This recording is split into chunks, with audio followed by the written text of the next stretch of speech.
not even working. What? What did you do? What? Stop it. It's not working. What did you do? Roger. What did you do? What happened? Why is it black? What?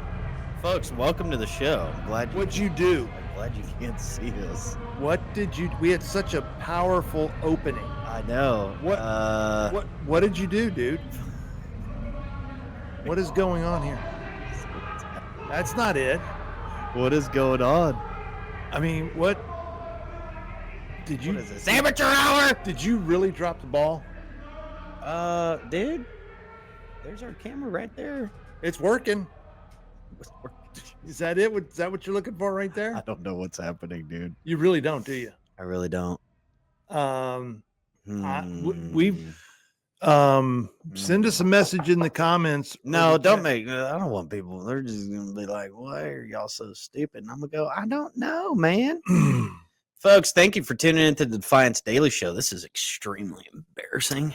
This show is for the visually impaired. We're going to participate. So there we go. Okay, now that was weird. I think I'm gonna go ahead and blame you, buddy.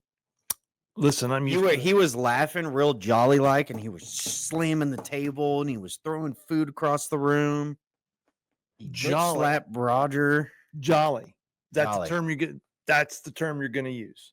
Jolly. You know what, Mark? That is a certain connotation to it, and I am protesting against any more fat jokes on this show. Why? Like Jolly Saint Nick. Who else? When you say jolly, you're like Santa Claus. Yeah, fat body. Do you ever look at a hot? What did they call it in the Marines? Yeah, you've disgusting fat body. Is that where we're at now, dude? Disgusting fat body or a diet private? You're a diet private. You were a diet private to get away from being a disgusting. Yeah, because they'd put you on. Yeah, they'd make you a diet private. It seems so high today. Yeah, well, you're high. You're high. Whoa, man! He's got his methylene blue on. Man. He's got his methylene blue on. I do too. Yeah, you knocked the methylene blue, but dude, you've been on the kick. No, I'm not knocking it. You used to use. You know what? Your beard's blue. You used to say I was blue. Nose is blue. You used to say I was blue. Man, it's like look at his fingernails, folks. I'm telling you, I call him Papa Smurf. I got the blue tips. The blue tip. What did they? What? My blue fingers. No, if you do drink enough methylene blue that like Travis does, he puts his lips on the bottle. There we go. And it turns his lips looks like he's eating one of them blue popsicles. Remember when you was kids and then your Mark, shut up. Tongue and you just like it because you think I'm wearing lipstick. Yeah, what you want to share your popcorn bucket with me. You smurf out, dude. It's like the craziest. Don't tell me I smurf out, man. I got to get my methylene blue on. He drips it underneath his tongue. He goes sublingual. Folks, I will say it has been all the rage lately, and I was. It is all the rage. I was a little bit hesitant on it because why, dude? See, that's why the camera wasn't working earlier. Because Mark just slams down. Why do you have something like this? Body. Why do you a disgusting fat body? That's really mean. Man, were the drill sergeants mean like that in the Marines? Oh, dude, they were brutal, man. They were freaking brutal. Yeah. They were calling me crap that I didn't even know what it even meant. It was that bad. Well, anyway, we did get on the methylene blue kick. I love it. I started it once a week. He only lets me have it once a week. He only lets me have it once a week pre-show. That's typically I do it right before the show, and I only did it on Friday. But lately, I've been doing it and after about a week of doing it, there was that one day I was super punch drunk. You thought I was. I thought you were on drugs. You thought I was on drugs. I thought you were on drugs. I was like, okay, what have you not told me? The only way I can explain the feeling is at first it did nothing. I'll be honest. I didn't feel much anything. And then after a little bit of consistency, it made me feel very, I don't know how to describe it. It's almost like a euphoric, like a euphoric focus. That's what I'll call it. Euphoric focus. Now, Travis, I've heard a lot of. Are you feeling the euphoric focus? Are you feeling it? After I mean, I don't know. I think I usually have to take twice the recommended oh, amount. you got a to trip feel. dose. Yeah, I'm just Is that what you used to do back in the day with your my heroin steroids? steroids. Yeah, Steroids? dude. Your Yeah, triple dose, man. I went from being scared to death of those things and saying I never take one, and once you Talking about steroids? yeah, steroids. Steroids. Yeah, and then man, I remember taking my first cycle. I think it was like Phenoject and Anavar, like super small dose, just very light. I mean, Right. they're just, and dude, man, my strength went up and I started putting on weight like almost Oh, you started overnight. feeling it now. And then you're like, oh my God, I'm never going this back. is on. And then they start talking about D-ball and, all these other ones, Sustanon 250 and Test and bring it on, man. I turned my ass into a pin cushion. Jesus. You made me snotting on my microphone. But dude, that stuff freaking worked. It did the thing. Well, folks, thank you Your for balls will tuning shrivel in. up. Your balls will just go away. All right, we can stop now. They do, man. They'll just go. Now they come back. They do But come back. They do come back. Well, because they're like it's a their muscle. Yeah. And dude, yeah, that's the terrifying day when you go, where'd they go? People are probably tuned in like, I wanted to hear about the news today. I'm hearing about Mark's Shrivelies. Well, Raisins. welcome to it, folks. Welcome To the Defiance Daily Show. Happy Friday, ladies and gentlemen. It is June 27th, 2025. Next week is the best holiday ever. One of them. It is the greatest insurrection day in history, the 4th of July. So I think we're going to do probably a shorter segment next week. We got a little special. I think Mark has agreed to wear a leotard with an American flag and Donald Trump leotard over the base of the pelvic region, and he will sing. We're going all spandex. He will do the national anthem. Yes, I will. In spandex, and I'll be wearing overalls.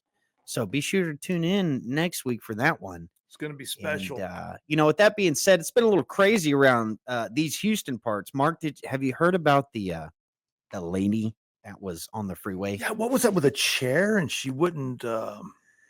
So apparently, what happened? What was the? We're gonna find out live because it really put a wreck into some of the plans I had made yesterday because the traffic was so unbearably out of control. What freeway was she on?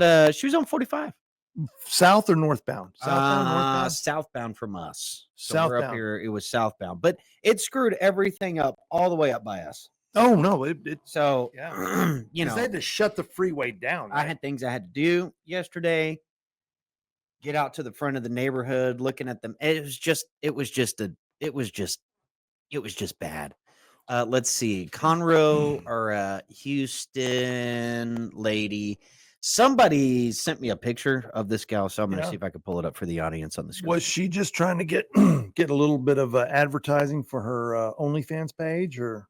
I just don't know what happened there, buddy. I mean, it's a good way to do it, right? So I think I've got a local news report. Oh, good Lord. See, we got to go through the Roger, hey. Shh. Son of a dude, you need to make note when there's ads. You stupid. Don't. Hey, it's okay. It's okay. All right. Okay. Wow. Nice. Okay. Anyway, don't get distracted. So, yes, it in short, it was down there by, I want to say, the Cypress Wood area. Oh, okay. She was apparently Spring, because it's a wonderful area, folks. If you live in Spring. Dude, I grew up there, man. And it was one of the nicest places in the United States. Literally, it was one of the nicest, safest, most beautiful place in the United States. And growing up there, is a total shithole. I hate shithole. I hate that I contributed to some of its downfall in that area. Why'd you do that? This is a long story. I was a bad boy. No, I wasn't. I was a good boy. What do you mean you contributed to the downfall of humanity? Just in the spring area, not in humanity overall. You know, kids will be kids, right? Boys will be boys. That's what they say. So what were you doing? Wahoo and beer or I was. Anyway, folks, yeah, so we'll get on to the news story here. Oh man. So we'll Hey, I told my heroin stories. yeah, but those were False poppy accusations, seed wasn't true. muffins. Yeah, I Mine know. weren't exactly false accusations. Oh. Okay. So you're just not Anyway. there yet. Yeah, so let's here's a Houston area I-45 closed as woman sits on freeway armed. So let's see if I could Roger. God, if he drops the ball. Oh, dude, he already screwed up. Well, you screwed up our camera. I did not screw up anything. Like you saw him slamming the damn boxes right here on the table. Don't. There you Thank go, you. right there, Okay, man. let's watch the news, shall we? Let's do it. Come on. Where's my sound? In some spots, flash flooding in some spots. Got And flash there is a flooding in some standoff on spots. the North Freeway involving a woman with a gun. I-45 is shut down in both directions near Cypress Wood. Our Fox 26's Abigail Dye is live there with an update. Wow. This is a very active scene at this point. Holy You can hear sirens crap. behind me. Nice. This entire area of 45 north and southbound Look at all is that. blocked off. This is in Oh, Cypress hell yeah. Wood, near the Cypress Wood area. And if you take a look at this scene right here, these shields that Harris County Sheriff's Office Oh my God. officers are using to create this barricade. Right behind there is where we're told this woman is sitting in a lawn chair. We actually have a photo of that if we want to bring that Come photo on. up. We're told Come that on. this elderly woman is sitting in a lawn chair, Oh armed my with a pistol, and was expressing some suicidal thoughts, saying some suicidal things. So the crisis intervention team is out here. If we bring it back to the scene here and we pan to the left just a little bit, we can see that we have a sniper set up along with another one of those shields. Of course, this is a precautionary measure. That sniper getting a water right now, making sure that law Snipers need water, enforcement too. and They need to anyone hydrate. else They gotta out here, hydrate. civilians, and of course the media here are safe. There's really no knowing what the woman's intentions with the pistol is. Now down here, this is new. Daniel, if you just pan down to the left, it looks like we have another emergency vehicle coming up. So obviously, Okay, this is the first time I've have seen law enforcement out here the working actual strategically, police presence. trying That's to, insane, dude. That's a make lot for one little old lady. Yeah, we and didn't get handle this things woman like that out back in in the my middle day, of the bro. highway. That would have been a over. quick one. That'd have been real over real fast. At this time, so absolutely avoid this Yeah, area. she's a looker, We're going to man. remain out here as the situation is active and bring you updates as we get them. For Fox 26 News, I'm Abigail Dye. Yeah, so absolute shit show there in Houston, the spring area. Bold strategy. Well, I don't know. Let's see if she we was can find obviously out she was, what. she was probably crazy, obviously. Yeah, she probably had a little crazy And googly you know, eyes going on. we do there. have to be a little compassionate with people that are mentally ill. And I'm not just saying. We do. Well, I think a civilized society isn't. You just said you would have done it different that day. And you No. We would have handled it a lot different. It would have been fixed like that, and she'd have been fine. But if we would have had those shield things, dude, you just walk up and say, "Hey, sweetie, how you doing?" Hey, I got donuts. Do you like donuts? Blueberry muffin. I'll trade you a gun for one of these blueberry donuts. I'd have done it a little different. I'd have gone and say, "I got some Bojangles." Dude, Mark, what are you doing? What do you mean? You don't think that'll work? I said Frenchies. Actually, would have been where I worked. Oh, that would work on me. Frenchies, bro. That would've worked on me. Hell yeah, dude. Are you kidding me? Let's I'd go have through gone the in there and report. say, "Hey, nice lady." So this was apparently okay. So she did armed woman surrenders for following hours-long standoff. Yeah. Let's see, and apparently she just had it looked like a revolver, is what Yeah. I'm reading here. Uh-huh. Constable's office says their deputies were notified about an armed woman who was involved in a crash involving an 18-wheeler. The woman started standing in the main lanes of the freeway. The constable's office said the woman was refusing to comply or drop the weapon. According to Sheriff Ed Gonzalez, the woman armed with the pistol sat on the chair in the southbound main lanes. The sheriff said she was expressing suicidal thoughts. Members of the crisis intervention response team communicated with the woman. A family member also came to the scene. Man,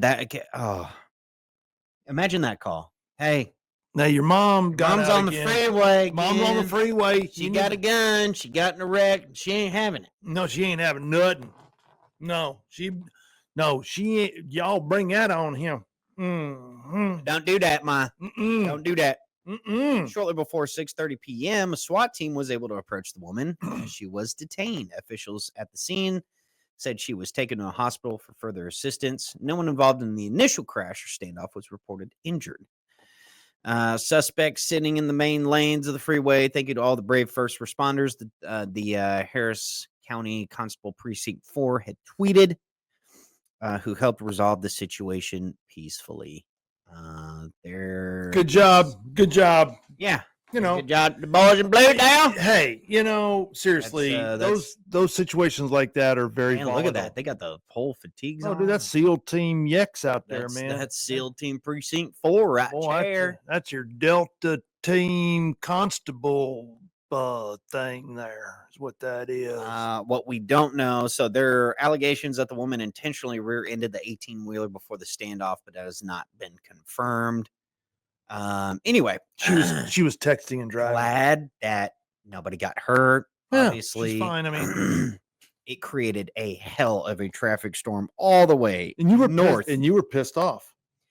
Well, yeah, I did. That's It very, did. very It selfish, did. Travis. Very selfish. On your I part. know. You know what? I get it. That lady get was it. having a bad day, bro. We all have bad days. Yeah, but you know what? You don't see me shutting down traffic. Although, You when wear I some hear of that about these, spandex and you're ice shutting down. raids Yeah. and this heat wave from the climate change, it does make me want to stand out in the road and block traffic. I heard that's a really effective way to persuade people into one of your causes. You just lay down in front of traffic as they're going to work. It's what's called a bold strategy, Cotton. I think it works. Personally. Okay. Well, are you You don't believe that? are you anti? What about like when you want to free Palestine, you Mm. just getting like 18-wheelers trucks at rest stops? Oh yeah, man. I heard that works really good. Absolutely. And they might free Palestine when you do that. They will free something. I don't know what that means. Well, if you're in are you talking about a truck stop? Yeah, like Well, if you're in a truck stop at 2:00 in the morning, you're probably not freeing Palestine, but somebody's freeing Willie. freeing Willie, There's somebody freeing Willie to the lot somebody- lizards out there. Somebody's freeing Willie. Well, I always thought, there was that video that went around that girl that was in that worker's truck, and she was just. Let's see if I can find that. I don't even know what you're talking. You don't know what I'm talking about? No, Okay, dude. hang on. I have no. Travis is an expert on the Google machines, and he took typing in high school, and he's really good at it. I'm just a pecker. You're what? I'm just a pecker. Pecking at the keyboard. Whatever you say, bro. Yeah. You just don't go on there. Sometimes I poke too hard. You just- They say you're a hard pecker. And I'm like, no, I just poke hard. What? I don't know what to say about that one. Hey, there's some ethylene blue. Oh, here we go. Oh, I saw this. You've seen this one, Yeah, dude. You dude. try to act like you can't see it, but No, I didn't know what it's you were not going to let talking me about, play man. it, man. Okay. Is it going to let me play it? It won't. Well, Hang on. I just Oh. didn't. Psycho homeless Palestine. Why did they got to put the descriptor on it like that? She's just trying to free the Palestine. She's just trying to free the I Palestinians. wish they would. Yeah. What? I got some psycho bitch who just got in my truck and was driving it Hitting the- Palestine! in downtown Detroit in It's East for my Lafayette. future kids. Free Palestine. Free Palestine. Free Palestine. Just trying to do my job, homeless drug Free addict. Palestine! I said! Free Palestine! Yank her out, man. Get the fuck out of my truck. Yeah, just yank her out. Whee! There you go. That's how you do it. But like I said, when I think of protesting, I feel like that's pretty effective. I think his mind was changed. I think it was too. I think she learned that technique from the classic Dale Carnegie book, 1954, I believe, copyright, How to Win Friends and Influence People. I think she's probably read that a number of times. You know That's what? It Chapter does have a 4. chapter in there about Yeah, chapter 4. about interfering with people's Livelihood and their schedule. very effective. Yeah. Oh, Very effective. look Personally, at the I result. like it. Like she got a free She got a free ride. she got a free fly ride. She got a She got a free carpet ride. free fly ride. Whee! But like I said, I think those are very effective means for protesting. Yes, If you want to get people, if you want a free Palestine, get into an 18-wheeler's truck absolutely. and don't get out and hit Don't the get vape out. while you're in there, and they will free the Palestine. Was that vape or was that a crack pipe? I was a vape. All right. You'd like to pick on crackheads. Does that say something about your previous tenure as a policeman in Houston? Do you like to mess with crackheads? Oh, man? we got a lot of crackheads, bro. What are you drinking, by the way? What is that? Is that That is black coffee. Man, I slammed that down so hard. you I think really I did? shattered Did you, it. did you break it? I don't know. Why are we being so aggressive around here this I morning? think it's methylene blue, bro, and the creatine. What's your favorite creatine? Ooh. Oh, yeah. So you mix the methylene blue, the creatine, and then the hydrogen water from Gary Brecka, and it's like a trifecta. And you Yes. drop 20 years off your age. Oh yeah, Yeah. Yeah. So Gives me the rapid fires from the behind, but it works really good stuff. It's really fires from the really good stuff, folks. We are on one today. man, you're a party favor down in the Oh, Montrose, then, Happy aren't you? Friday, folks. Come on. This is around the vacation time. We get a little loopy around. Are we here. in the summer or holiday season? We're in the summer holidays. We got fireworks around the corner. I'm gonna take boats out. I'm gonna do me some deep sea fishing. I'm gonna get away because this look. I want to get. You don't always get to play, do you? Why not? I Not play around all here. the time. You do play a lot. Mm-hmm. Now we You're what's called a playboy, now. ain't you? I ain't got no time for that, You dude. ain't got no time for that. I just love my work, so all my work, down I'm there, playing. around there. I'm playing, man. But you know what we did have up in Montana last week? What's that? We had about 10 inches of snow. In Montana? We sure did. We had June. Wait, is that true? up there in Glacier? We had 10 inches of snow. No, that sounds about right. Yeah. So Yeah, that was pretty cool. Montana was just. Can we look at pictures of Montana? Oh yeah, pull up Glacier. Never actually. You can look at live Technically, feed. if I've been to Yellowstone, doesn't that hit a couple? Well, you got Idaho, Wyoming, and Montana is within the Yellowstone. So I might have boundaries. seen Montana and not know it. All I know is Possible. I've been all over Yellowstone growing up. Thank you, Dad, for that. Yeah. Very, very. Oh my God, one of the coolest things ever I remember is besides one of the first trips when my dad drove us up there in his. You remember that blue and silver van? Mhm, Yeah. mhm. That thing was a nightmare on wheels.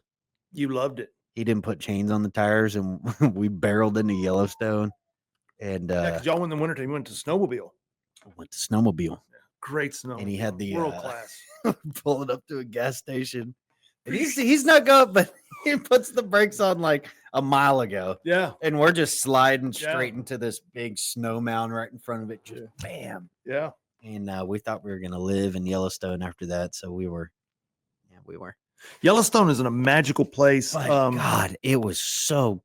One of the nights we were out snowmobiling, and I got late, and it was like it wasn't a full moon, but it was I don't know if it's a waxing gibbous or whatever you call it, dude. but it had most of the moon was out, so you could see everything on the snow. Yeah, The light, it looks daytime. the almost. moon was lighting up the snow. Yeah. It looked like a scene out of like a Christmas Carol or something. Yeah, And we're driving back, and I look over, and I'm on the back. I'm pretty young at that time, and right next to us, as we're going to the cabins, there's this huge pack of wolves just running alongside. Oh God, the wildlife there, coolest thing I've Unbelievable. ever seen in my life. yeah. Wolf, did it pucker you up? Did you know how much danger you were? I actually really in? wasn't scared. I just remember thinking, like, look at them, like running. They had like babies with them, and it was a huge pack. And the I whole never time saw those wolves are looking at you going, ooh, juicy hind leg. It's like, we better keep up with this because one of them falls off. That's a fresh, yeah. fresh human meat burger. Yeah. That's like a They're fat probably chicken at looking all at you me can eat like, buffet. "Oh, just fall off, man." Yeah. Get him. God, it was so awesome though. And then, the fucking What did you the- say? the- Why the- are you dropping the F-bomb? I don't know, man. All right. Travis. But why the are- moose that were dude, Oh, yeah. The moose are amazing. you don't really have a full grasp Mm-mm. on the kind of the majestic big they giant are. nature of that there until you're off the snowmobile and you walk up to one, you're like, Did you walk up to one? kind of freaking me out. Why did you walk up to a Well, moose? some people they were coming up to some, they were Oh, feeding them and all dude. that. That Do you was know have you ever pulled up videos of people with wildlife and see what oh, happens? dude, You know how many people are killed every year yeah. in Yellowstone? Oh yeah, And it's always an Asian because the Asians love to go to Yellowstone. They come over here from China or Japan or wherever, and they they go want into to Yellowstone. the elk and all that. Dude, there is an amazing scene in the TV show Yellowstone where a bus full of Asians, I think Chinese, Oh, I know what were you're talking pulled about. over to the side and they were out the bus looking at the Yes. grizzly bear. Yes, And John Dutton gets That's out of his right. badass Ram truck 1-ton and pulls out his lever action. Oh, Henry, and he goes, "What the hell are you?" I remember that. I remember Dude, that one. what an amazing! If you've not seen the show Yellowstone, and if you've not seen that scene, it is worth pulling up on YouTube and watching it. He can't show it because then they'll kick us off for copyright. But Yeah, copyright infringement. Yeah, don't so- show. Well, I'm gonna try to show a clip of.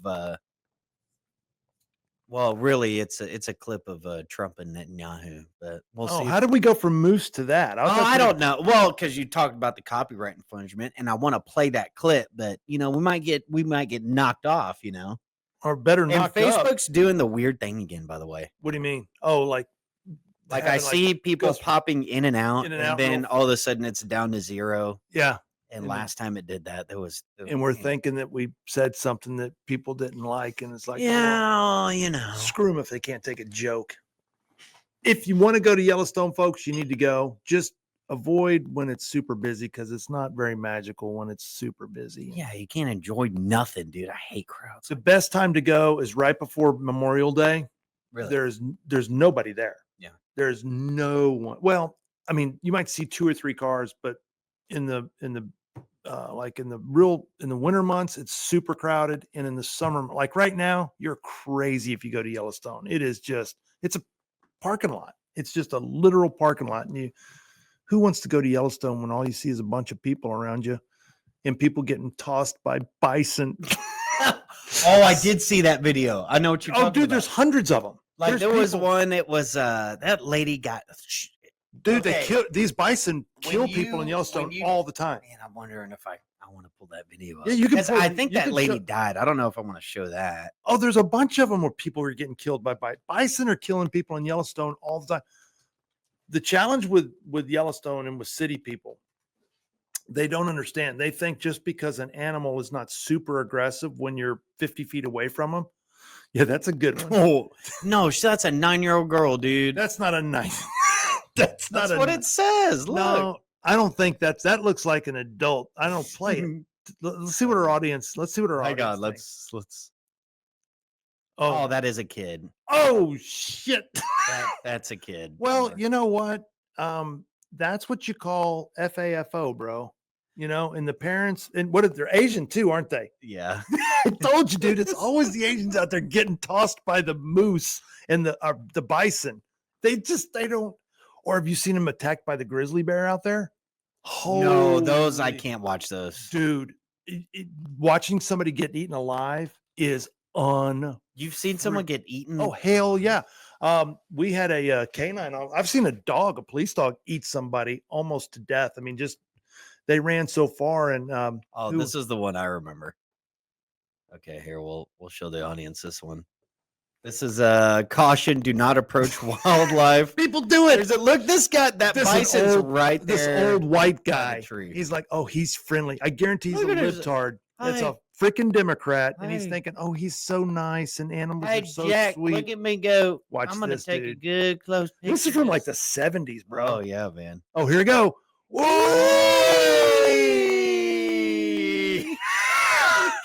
turned upside down, dude. Hey, now why is it okay if it's an old white guy and not a 9-year-old Asian chick? He's lived a long, good life. Oh, okay. All right. Well, I still think you need to Man, show. I think he got tossed again too. he probably did. if I'm not mistaken. And those buffalo are dumber than sheep. Are they really? Dude, they're just dumb animals. They're just dumb, and they carry a lot of disease and stuff. But you don't go freaking around them. Yeah. Here, let me see if I can. But this, now you got me on a roll, dude. Now I want to go and watch a bunch of Yeah, Yellowstone. this is the one with the. Oh, That's pretty awful, dude. dude. They'll hook you with those. Look, Boom. barely. It Yeah. like barely moved its head, and it's just. Oh, they're so Boing. strong. Look at the hump on the back. That's all freaking muscle, Yeah, that's dude. pretty nuts, man. That poor kid, man. Yeah, folks, just don't approach the wildlife if you're going out Yeah, there. don't, Man. man. And the grizzly bear will freaking eat you. They will. Well, there was even reports on I'd have to ask my mom. It was there was a neighborhood here up in Montgomery County, Texas. Okay, and apparently the one of the older ladies that lived there, there was a pig problem in the neighborhood. You know, like wild pigs. like you're talking about feral hogs. This isn't the pig from Babe. No, all these right? are feral hogs. These are These feral hogs. razorbacks. These will eat you alive. They will eat you. They got tusk like this. They will literally eat you And they'll alive. just go, man, like that. And they'll- You got a little boo boo on you. Got a little blood. oh yeah, They they'll eat surround you. it, They will. They'll get you with that. But this lady was one of those ladies that has one of them liberal tenacities. Oh, we can do without her. She don't want them animals What? to get hurts. Oh, well, Don't then hurt. by So all there was means people sugar tits. in the neighborhood that Just were go out there. petitioning HOA to do something about it. And she petitioned against So them, didn't she was one of the very vocal voices that Oh my! want to do that. Did she get eaten? Please tell me she got eaten. She got killed in her front yard. There you go. She was trying to chase him off with a broom. Typical libtard. All right, man. commie. Hey, man. Either Lord forgive him. I That's don't. Awful, I'm man. Hey, man. Mark don't give a shit. Dead commie is a Pretty good commie. awful, but you look. Hey, when pigs kill your commies, wild pigs, dude. When pigs are killing the commies, it's a good day. yeah, Especially if that'd they be eat a 'em. good day. You're so violent. Ew, you're No. making me icky. What? Giving me the ickies. No, that's. You're the one that brought up Yellowstone, but we could talk. Oh, who was there was actually, while we're on that topic, there was a comedian, female comedian went on Bill Maher. Mm-hmm. Hang on. So she has a okay, here it is. This is actually a pretty good video. Why is it showing it in this tiny little Yeah. What is going on? God? What are you doing? What did you do different? I don't know what I did different. It's only From the pulling up, onset of the show, we were first for the visually impaired. Then you figured that out, and no, now we're just flying by the seat of our pants today. okay, that's all right, man. Whitney Cummings, Bill Maher. Here we go. Honestly, X is just it's where it's at, dude. I'm telling You you. just gotta stay on X. Yeah, X is where it's at, bro. Hey. Did you hey, find what you're I looking for? love pudding. All right, so this is Whitney Cummings on Bill Maher. So this is they say that some women when they may be like super liberally, and then some of them when they have kids changes.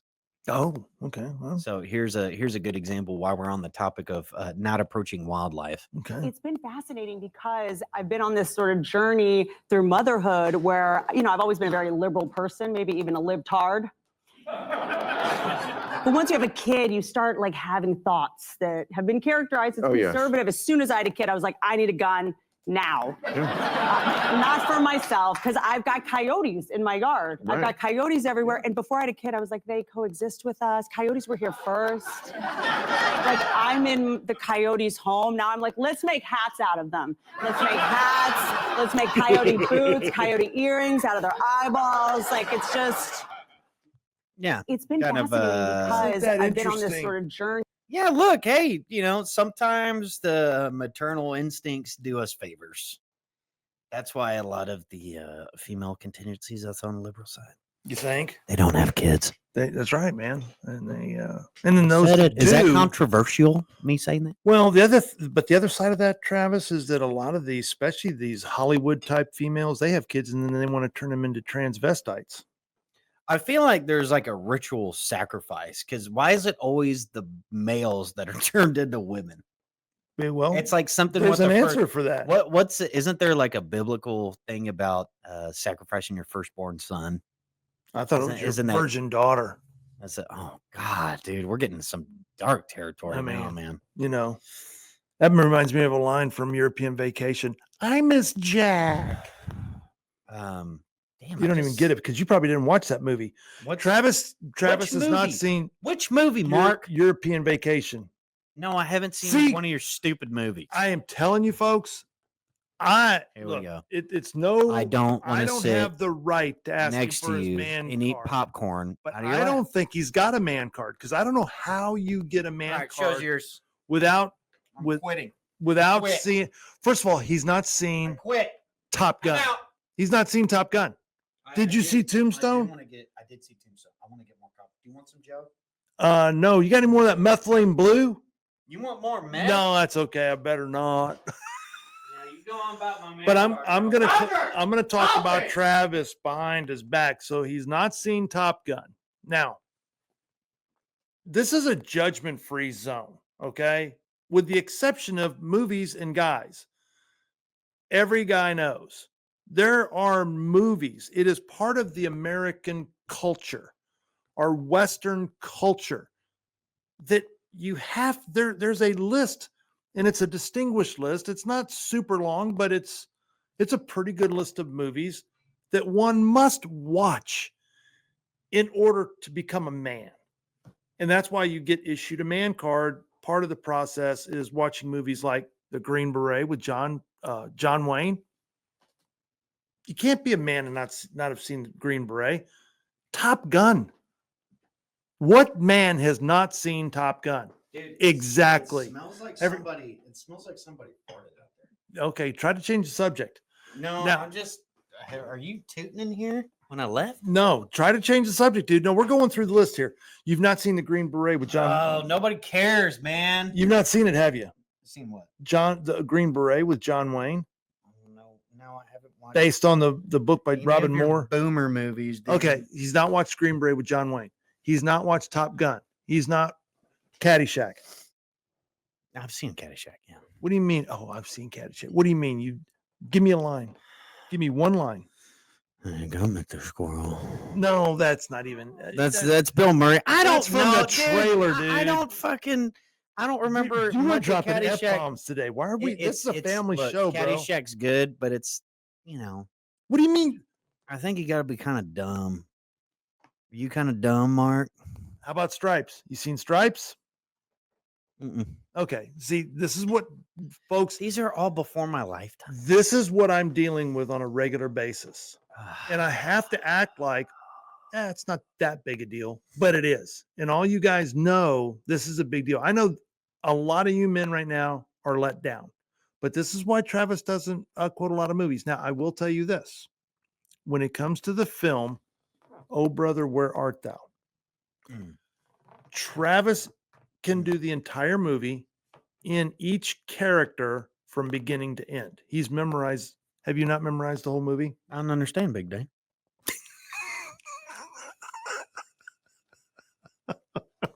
Dude, what?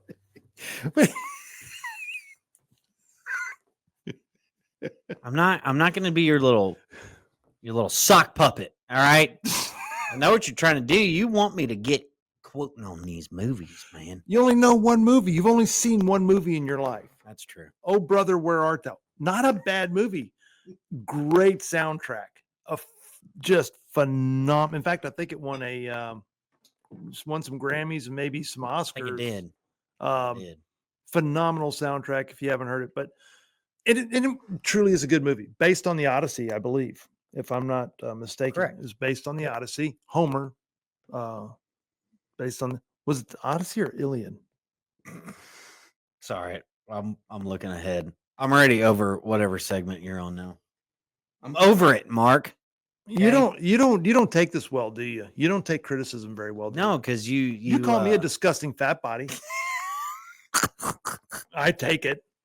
I mean, hey, just motivates me to get in better shape. You know, No, you're beautiful, man. Don't let anybody tell you otherwise. you do know when a guy drops a lot of weight, his tallywhacker gets bigger, right? Dude, Mark, we gotta stop this. We What? gotta go on. Folks, you're You watching said the. the- you No, said no, no, the no. We're done. F-bomb. We're done. Okay, You I'm said- not talking. Okay, Mark, You Mark. said the F-bomb. let's reel it Twice on back. today. Come on, reel it on All right, back. this is a kid show. Reel it on back. Well, look, we're not a kid-friendly show. No, we're folks. not. We're We're really just not. Don't let. We're on one today. It's Friday. You know, you got a long week coming up, man. I am looking forward to fishing. And you were Being in about the to say something. You're fishing and Fishing and and farting. It's just What do you- it'll be good to kind of it's been a crazy year, Mark. yeah. It's been a crazy year. Crazy year. A lot of stuff going around. You see what it looks like around here will be. Gets a little hectic in here sometimes, yeah. Okay. Yeah. Yeah. But hey, man, but I you bring think it I'm- on, bro. I'm You most- bring it. You bring it. I'm bro. most excited about fishing. I haven't gone fishing in a while, so folks, we're gonna air a special on 4th of July. We're thinking about some special stuff. And I do encourage everybody to be careful out there and all that good stuff. Don't do anything stupid. You never know. You never know what's going on around you. You still got to be cognizant. Pay attention to your surroundings. But dude, I'm not gonna lie. Oh my God, I'm so excited to fish. Where are you going fishing at? We're out there. We're gonna go out there, Freeport, and we're gonna go. Oh, you're to- going in the salt water. going to saltwater. Now you're going to be going out to them rigs, probably them rigs out in the Gulf of America. the Gulf. You're fishing the Gulf of America. Might have to get me a Gulf of America hand. Now, are you going out to the 10-mile rigs or the 50-mile rigs? Honestly, I don't know. I think we're going to the 10 Okay, what are you going to be fishing for? snapper. A snapper. Yeah, there was some other fish out there. Well, there's you never I know just what want to you see. Yeah, the ocean. I always said is not a. Do you like shark fish? That's not our territory. Are you going to jump in the water and swim around? Let me tell you something about me and in places like the ocean. Okay. If I can't see below my feet, I'm not going out there. The ocean is home to some of the wildest shit imaginable. Stuff that we don't even know. And every time I get, if I get to a deep part and it's pretty dark below my feet, all I keep thinking is, what is underneath me? So you don't jump in the ocean when it's One of dark. my biggest fears, Yeah. one of my ultimate fears, I won't list all of them, but up there near the top is being stranded in the middle of the ocean at night. That would suck, dude. The Which suck factor. I'll have a life vest, but I'm just floating around in the dark. That Out to would sea. suck. Wouldn't that suck? And then if something bumped you. Hey, that's one of the most out of all the things like the Navy SEALs, what they do and stuff like that, and all the armed dude, God incursions, bless him, dude. to me, the most terrifying thing Oh yeah. is the swimming in the ocean at night. I would much rather be going after a bunch of jihadis with my Yeah, dude. in live fire. Well, Just going, because some of those animals out there, they're big Dude. enough to just. Boop. yeah, You're like a minnow out there. you're like a little tasty, just Like a- even we know a whale can't really hurt you, but what if I always picture like if I was stranded out in the middle of the ocean and then like one of those whales just like bumps you and imagine oh my God, that's just freaky, scared right? the shit out of me. Yeah. I remember a That's long time horrifying. ago we went out. That was Alaska. We went halibut fishing Just for the halibut. just for the halibut. Yeah. And You went salmon fishing just for the halibut. oh yeah, and we went out there and dude. First of all, the orcas, that was so cool. And them orcas will eat you, buddy. Dude, they are violent. No, they're Nobody kill a has whale. any. They will They actually kill a whale. They'll They kill a whale. they'll toy with sharks. Yeah, they and toy with your dolphins, and ass. They'll toy with you before Yeah, they they eat you. toy with you. It's a killer whale. But the first time, like you saw, there was like 3 of them, and they were coming towards the boat. Just awesome. and then out of nowhere, just you see it's like it scared the shit out of me. Did your dude. butthole do that? Oh, dude, I John Deered it. It You was on John a Deered high it, didn't pressure you? Scale. Yeah. One of those things next to the boat, you really can't emphasize how big they are. Those And are this big. wasn't a full grown one either. Yeah. But it was right there by the boat. And I just remember thinking, if I was in the water and I saw that thing anywhere under my feet, oh my God. Your butthole would It's cut actually that string, like, wouldn't it's it? making me sweat a little. It would, that your butthole would cut the string. So do wouldn't you it? agree? Would that be one of your? Oh your no, biggest no fears? doubt about it. Yeah, that being buried alive, but being out in the ocean at night in the dark. When I hear these guys, the training that some of these special forces and stuff. Oh, they anytime do in it the at ocean, night too. They do don't it at they? night. Oh, That is to me one of God. the most impressive things. And I've heard, I've talked to some of these, and they're terrified, but they do Oh, it for anyway. sure. No, they're Yeah. terrified. There's guys that I've talked to them. They are terrified when they get in the ocean, but they freaking do Well, it. you've seen these videos. There was that famous one. I would think it was a Japan company on one of the Japanese rigs. company, not a Japan. No, Japan company. Nippon. It was one of them Japan. It's Nippon. It's one of them Japan companies. They had the video footage and on one of the and dude, it was when they say like the giant octopus, Giant squid. and it was let me see if I can find that video. It actually is incredible to watch that. And like Giant 90-foot tentacles. I've seen squid, man. pictures or video of it, and it's their eyeballs like bigger than a basketball. It's like straight out of Jules Verne's 20,000 see, Leagues Under that's the the Sea. kind of stuff that makes me like, that's just not our area, bro. Dude, there's sea monsters. We just don't belong. Do you believe in there. sea monsters? I believe in sea monsters. Look at that thing. That's man. real. Now you need some sort of scale with it, though. So Well, you go, look, there's somebody swimming next to it. oh This- no, because them things are yeah, extremely this aggressive. is. Look dude. at how big that is, and you know what's crazy is they get bigger than that. Yeah, he's got a bad Like, sunburn. what is that thing eating down there? Well- So imagine one that's like that is, dude. I would. Oh my God. Did you ever see the movie 20,000 Leagues Under the Sea? Mm-mm. Kirk Douglas, classic, 1970s. Dude, that's a huge. Why would I even squid. think that you would watch that? Because you haven't even seen. You already Top know Gun. the answers, Yeah, man. just gay, just gay. Yes, man. No, That's insane. that's a sea monster. That is a That's legit, a sea monster. That's a legit sea monster. That's prehistoric, bro. Let me see. That's like an underwater monster. You know what I'm saying? giant squid. And the thing about it is, where there's a ton of squid down in the Baja, what is it? Off the Baja Peninsula, what is that?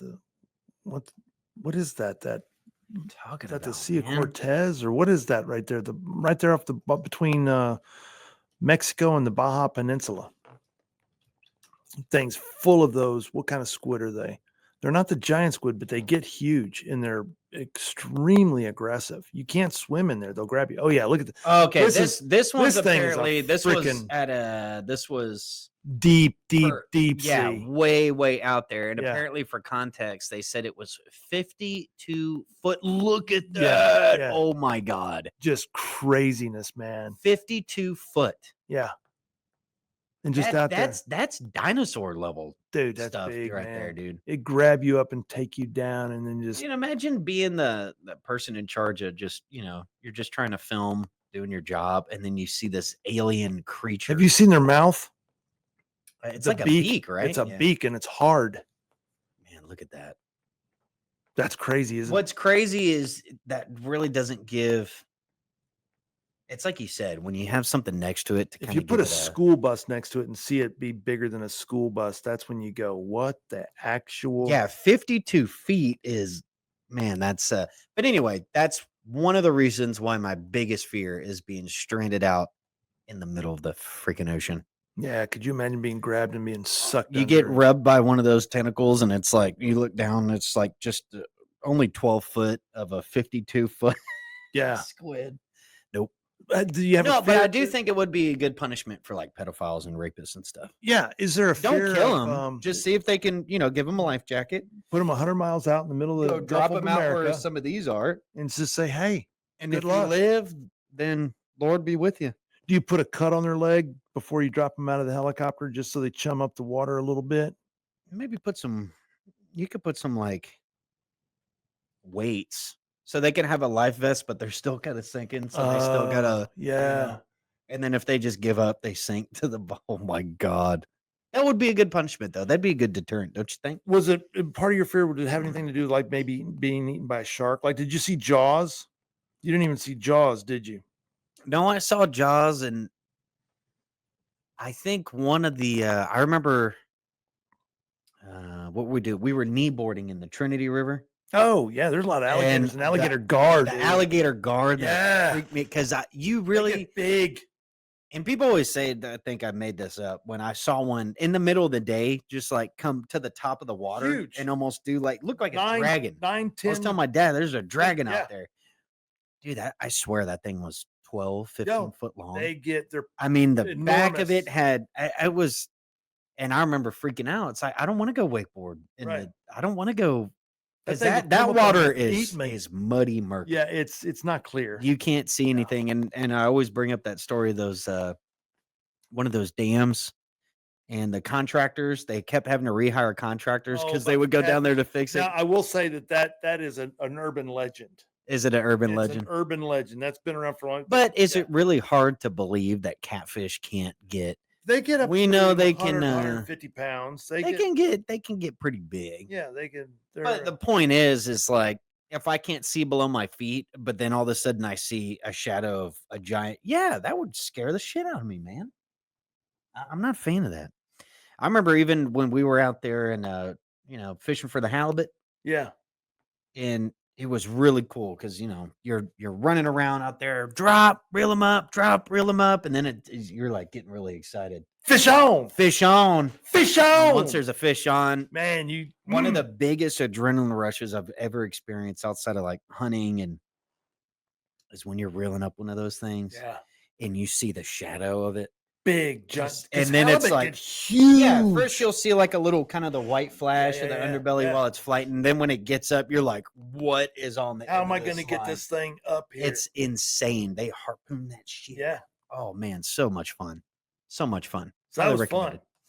Highly recommend it.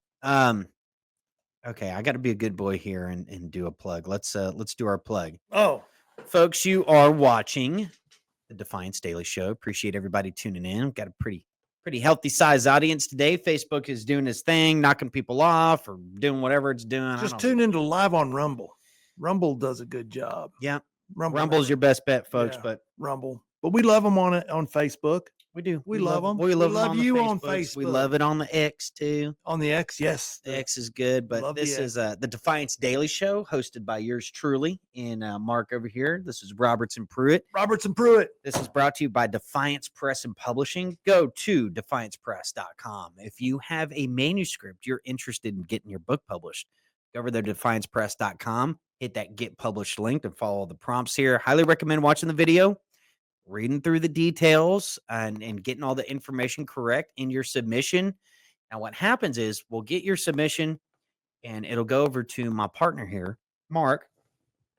Mark will reach out to you. It does take a little time, manuscripts. You gotta read. They got to be reviewed. I actually don't review them. They got to be reviewed. We got a team here that does a review of Yes. these manuscripts, and then we reach out. We get a feel for you and See if you're a good fit. Answer any questions you might have. We get some pretty wild submissions sometimes, folks. It's very interesting being in this business. But it's fun. We have a lot of fun doing this. We have a lot of authors in queue. We have so many books that are coming out. We've had a lot of authors approach us this year and very, very excited about that. So that's defiancepress.com. Hit that get published link. If you are interested in our books, go to the our books link up here and you can go through everything from the fiction to nonfiction to romance to everything else in between, political thrillers. And you can get very familiar with our authors here, as well as order the books directly from defiancepress.com. Again, that's defiancepress.com. If you do have any questions and want to reach out to us at 281-581-9300. That's 281-581-9300. I also recommend going over to Mark at defiancepress.com. You can email Mark. That's Mark at defiancepress.com. And just get a conversation going. Just see what we're all about, see some of the questions you have, and some of the details behind the industry, and we'll get you brought up to speed. What you say there? We Mark? just interviewed our very first. We did our first author interview last week, and it's now Yes. up on. Is it up? Yeah, it's up. It's up on Rumble, the recording and everything. It's all there. You can find it's with Candace Esham. She saw the. You know, I feel so bad, Travis. Yeah. We were mispronouncing her name. Were we really? Yeah, it's Candace Esham. I was saying Esham. No, the you were whole saying time. Esham. No, before that, I remember telling God. you it was it Esham or Esham because I was saying Esham. You were right. I was wrong. And Man, that's anyway, embarrassing as hell. I feel really bad because she's so nice. And dude, she's written an amazing book. If you guys, anyway, well, watch the interview. It's a great interview. It's a great interview. It's a great topic, but man, that's a heartbreaker. Yeah, it's a heartbreaker. Man. Now her book is called Locked Out.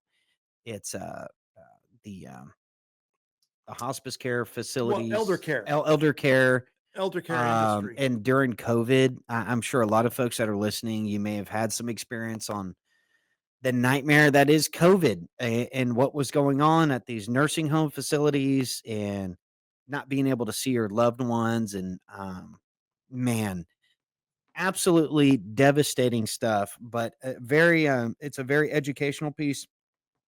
Now, Candace has been heavily involved in getting a lot of legislation passed out there in Delaware. And these are topics that most people what's the excuse? Oh, they're old. And so a lot of things get looked over in that regard because we have a culture that absolutely disregards elderly people. And, Just everything's focused on. put them away and forget about them. Yeah. It's not just like a a burden. COVID problem. It's an industry issue and problem. Yeah, but that book's I think called it's a cultural problem. book's called Locked Out, and that's Candace Esham. Available on Amazon. Check out the link there, and we'll see if we can get some of those links out. Very, very good interview. I'm glad that Yeah, it's on YouTube and Rumble. probably want to get it out on X too. Yeah. Oh well, I think the live went out on X, so it's on X. Oh, okay. Yeah. Okay. Yeah, folks. That's anyway. Really, really, really good stuff. So we hope to. Well, we don't hope to. We're planning on getting more author interviews out there and onto these spaces.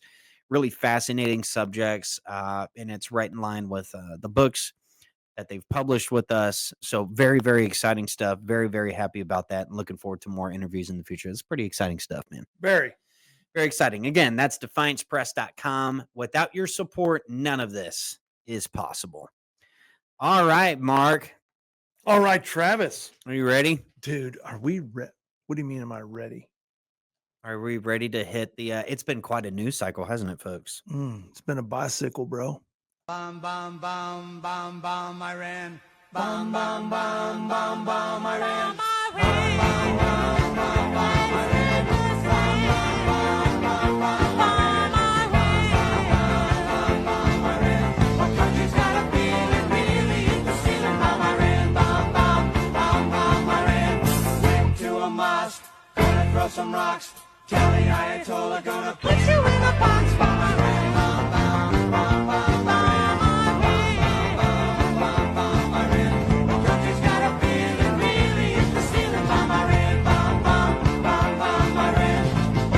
Sam's getting pretty hot. Time to turn Iran into a parking lot. Bomb Iran, bomb, bomb, bomb, bomb Iran, bomb, bomb Iran. The country's got a feeling really hit the ceiling. Bomb Iran, bomb, bomb, bomb, bomb Iran. Dude, I love it's kind of a catchy tune there. It's a great tune, man. Kind of I could listen to that all day long. Oh my goodness, the news cycle went absolutely nuts. We went a little nuts over here on our side. I think a lot of people went a little crazy. I think we're all brought up to speed by this point. So essentially, for those that may not be too familiar with it, Israel basically started volleying Iran with some bombs, and they went back and forth with each other. There was debate about whether the U.S. would get involved, and then over the weekend, Trump played the song, and he bombed 3 nuclear facilities, and basically fomented a ceasefire. And then within 12 minutes of the ceasefire, it was broken. Now Israel's blaming Iran. Iran's blaming Israel. What did Trump say? And they don't know what the fuck they're doing. Trump was not very happy about this. Let's look at the clip of Trump talking about this. Yeah, I do. They violated it, but Israel violated it too. Are you questioning if Israel is committed? Israel, as soon as we made the deal, they came out and they dropped a load of bombs, the likes of which I'd never seen before. The biggest load that we've seen. I'm not happy with Israel. You know, when I say, okay, now you have 12 hours, you don't go out in the first hour and just drop everything you have on them. So I'm not happy with them. I'm not happy with Iran either. But I'm really unhappy if Israel's going out this morning because the one rocket that didn't land, that was shot, perhaps by mistake, that didn't land. I'm not happy about that. You know what? We basically have two countries that have been fighting so long and so hard that they don't know what the fuck they're doing. Do you understand that? Dude, Look, this is the thing with Trump is nobody knows what he's really up to.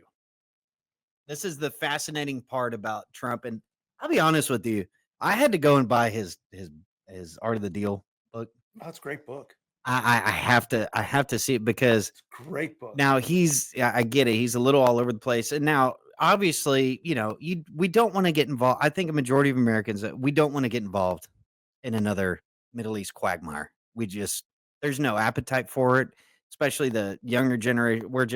We don't care about the radical fanaticism of the Ayatollah and what they're going to do and what they might do and smuggling dirt. We don't want to hear it anymore because we've been lied to so much. Bibi Netanyahu has been vocal about this goal of his for years and decades, and it's nothing new under the sun, as they say. So there was apparently some division. Apparently everybody who was not for the intervention, I guess they work for Qatar now, is what's being told. And there's a lot of back and forth. But essentially, Trump went in and he went out. And that's that. So I don't know what else there is. Now, here's the other thing is right on the cusp. That morning, he's going out to NATO. Once he lands, what happens? There's a national intelligence leak that's saying that the facilities weren't actually damaged. Now, Pete Hegseth has come out and said that's a low assessment. What are the odds? God, this reminds me of the first term. These leaks. Trump is still surrounded by people in his administration that are tied in with the media because CNN was the first to get it. CNN was the first one to get it. And is that just a coinkydink, you think, Mark? Well, we don't know who. It's probably not part of his administration. It's just some low level. Yeah, it's some low level intelligence that staffer wanted some attention, that hates Trump. He's a little communist animal, and he just wanted to make a splash, and that's what he did. And of course, anybody at CNN, they're all communists, so they're complicit, and they just And before I go through some of the details of the leak, you got Tulsi Gabbard's out there saying it absolutely obliterated them. There's some reports that Iran knew this was coming. Maybe there was some kind of heads up and they moved a lot of it. The thing I have about this kind of stuff is, I don't know how much you can even trust the intel agencies after WMDs and all this other stuff. But the other part to it is it did create a ceasefire. I do wonder about, when Iran was volleying those missiles and that Iron Dome defense didn't look so Iron Dome-ish. So I don't know if they got hammered a little more than what they expected, and maybe they were interested in the ceasefire too. But either way, the ceasefire commenced. Now, as of this morning, there's still some back and forth going. This stuff, it's not just going to be solved like that, right? Would you agree? Nope. I mean, I think we're still we'll see how this happens, but it's on its face of it. So basically, Trump does this. The bombers go in there, they do their thing. He comes back, a ceasefire's commence, and it's looking really good. But then the media comes out, and the leak apparently exposed a fundamental disconnect between the administration's public claims of total obliteration and the classified intelligence community's preliminary assessment that the strikes only delayed Iran's nuclear program by a matter of months. And here's the other part is, we were going back and forth on, is it a matter of the nukes or is it regime change? Every neocon under the sun was pushing for regime change. And matter of fact, after this, they said, Levin was probably one of the more vocals. He's saying, well, if it's delaying then the nuclear program, then it's still a failure. Because basically what the message is we need to be involved. We need boots on the ground in Iran. I just don't think Trump's interested in this. I think he had a very specific plan related to this. I think part of him, I don't know if it was completely strategized beforehand, because I don't know that he expected Netanyahu to just start volleying rockets in Iran and kind of force the hand of everything going on there. But, that's speculative. I don't know. But that's what it looks like from the outside looking in, and you can't deny when you look at some of Netanyahu's history and the lying. And I actually didn't know he was born in America. Mhm. So, but either way, His I brother think died I at the rate think of a I think the focus is now shifting back to domestic policy, which I like to see.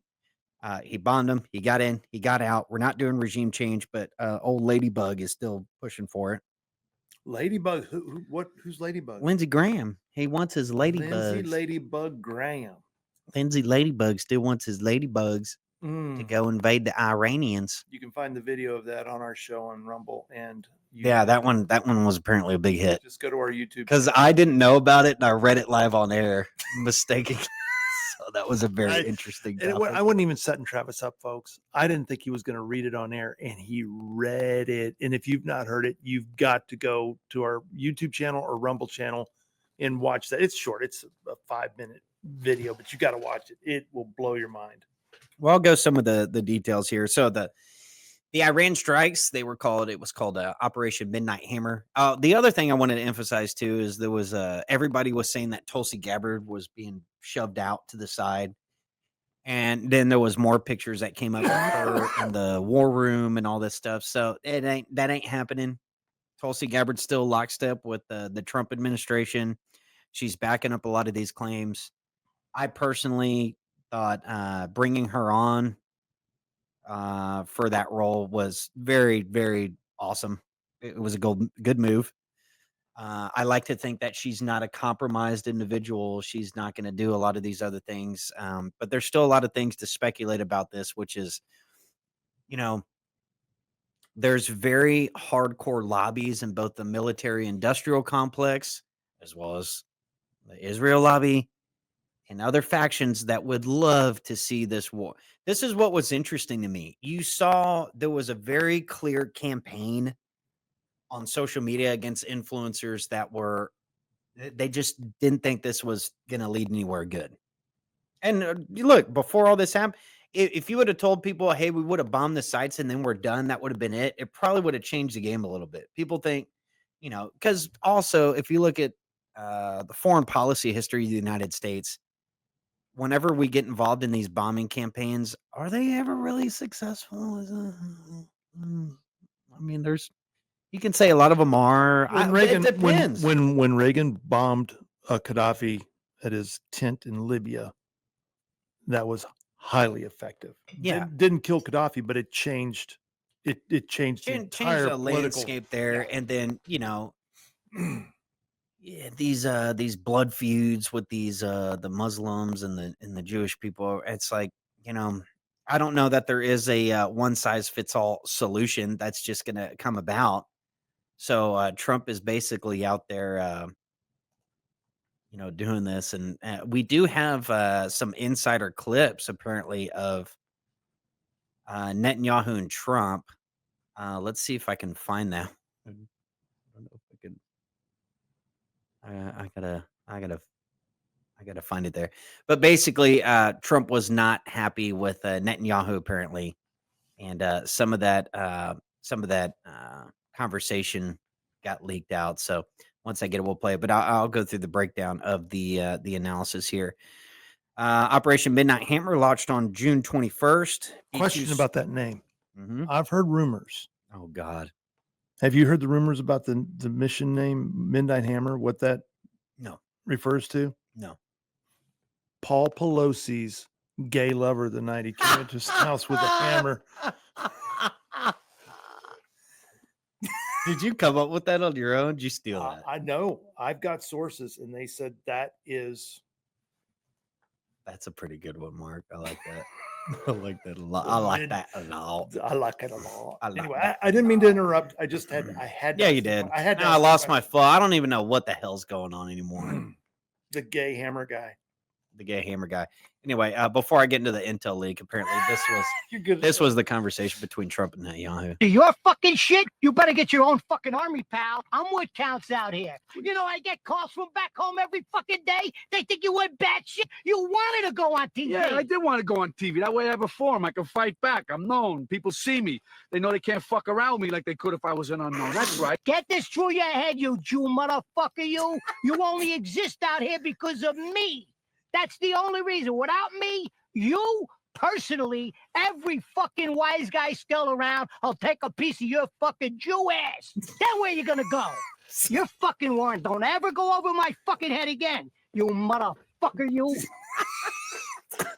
I had to. Man. By the way, that is one of the best movies ever made. Oh, so you have seen another God, movie. Mark, shut up. You've seen another movie. God, So that's two, folks. I got two movies in my repertoire. It's got two movies in his Got repertoire. 2 movies in my repertoire. But anyway, yeah, apparently that was it's we'll see how these conversations unfold, but needless to say, Trump dressed him down. Oh, I absolutely believe that. I'm telling you, I do, because Trump, he genuinely looked pissed. He's No, going he off was. to NATO, He and then was freaking Israel just pissed. it's like 12 minutes into the Dude, ceasefire. They just Trump go. is not going to have somebody torpedo what he's putting together there, man. The operation marked the first combat use of 30,000-pound GBU-57 massive ordnance penetrator. Sorry, I'm out of jokes. Midnight Hammer, massive ordnance penetrator. I'm out of control. Bunker buster bombs, with 14 dropped on the heavily fortified Fordo facility alone. Trump immediately claimed success, declaring on June 22nd, Iran's nuclear enrichment facilities have been completely and totally obliterated. I did see, as of this morning, one of the demands Israel is making is that they give them, I forget what the weight and measurements of the nuclear enrichment material they're asking for is. Apparently that's one of the big ones. They got to hand over a lot of this material over to Israel, which brings up another interesting point. But anyway, however, behind the scenes, Defense Intelligence Agency was conducting a preliminary damage assessment that would contradict these public assertions. The Defense Intelligence Agency completed a assessment within 24 hours of the strikes. The assessment was based on satellite imagery and signals intelligence. The officials acknowledged significant gaps in the available information. Well, of course, the same intel agency that Trump was pee-poo-poo-pooing on people in a Russian hotel. Yeah. Okay. Down on them. Crucially, the report was labeled as low confidence and described as a restrike report designed to help military planners determine whether additional strikes would be necessary. On Monday night, June 24th, the DI assessment was posted to CAPNet, the classified information sharing system used by Congress. By Tuesday afternoon, CNN's Natasha Bertrand had broke the story, becoming the first journalist to report. What are the odds that CNN is the first to report on a leaked assessment? Well, come on. Is that her? Let me play it.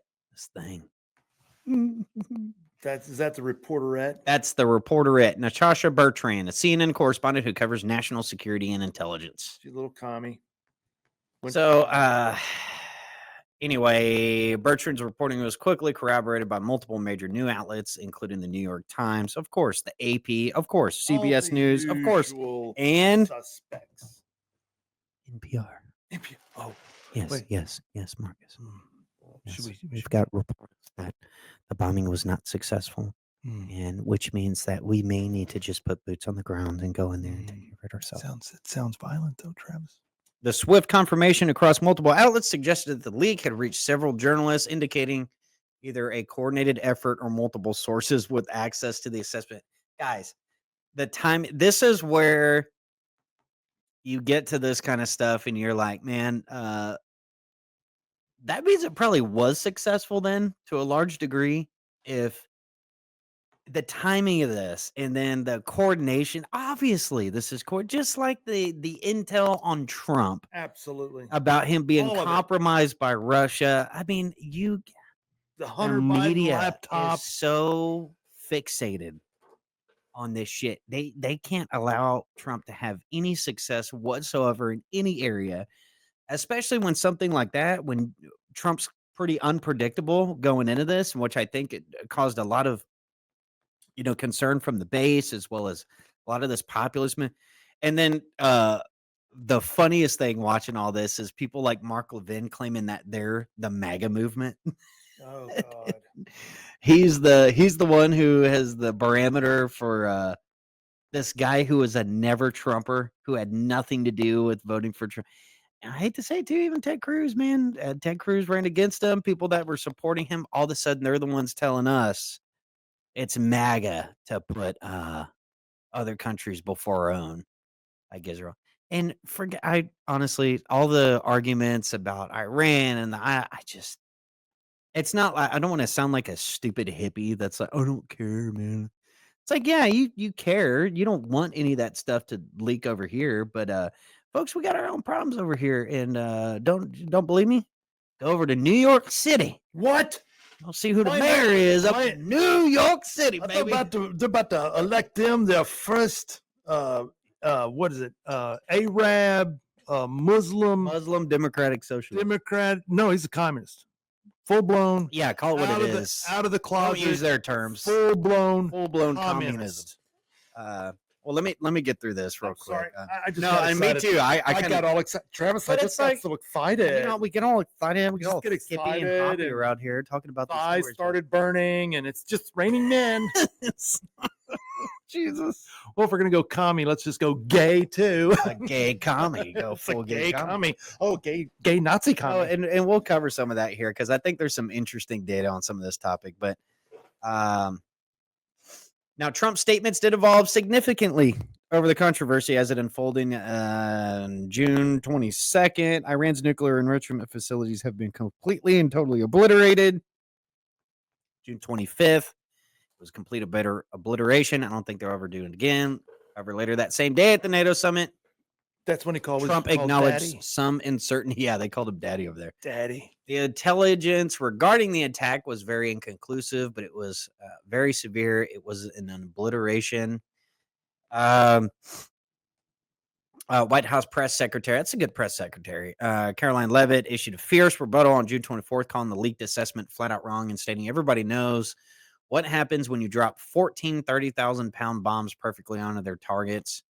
Hegseth, speaking at the Pentagon briefing on June 26th, Did you said this preliminary report was called a restrike report.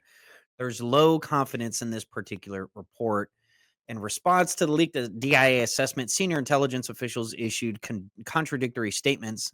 CIA Director John Ratcliffe declared on June 25th, CIA can confirm that a body of credible intelligence indicates Iran nuclear program has been severely damaged. Tulsi Gabbard, again, DNI, asserted that our strikes delivered precisely and accurately, obliterating Iranian capabilities needed for swift nuclear assembly. And then, of course, the media does its same thing, going after Trump. And Jasmine Crockett said Trump should have hollered at it before he went and did this kind of stuff. Funny, because nobody was bitching about Obama's bombing campaigns all over the Middle East.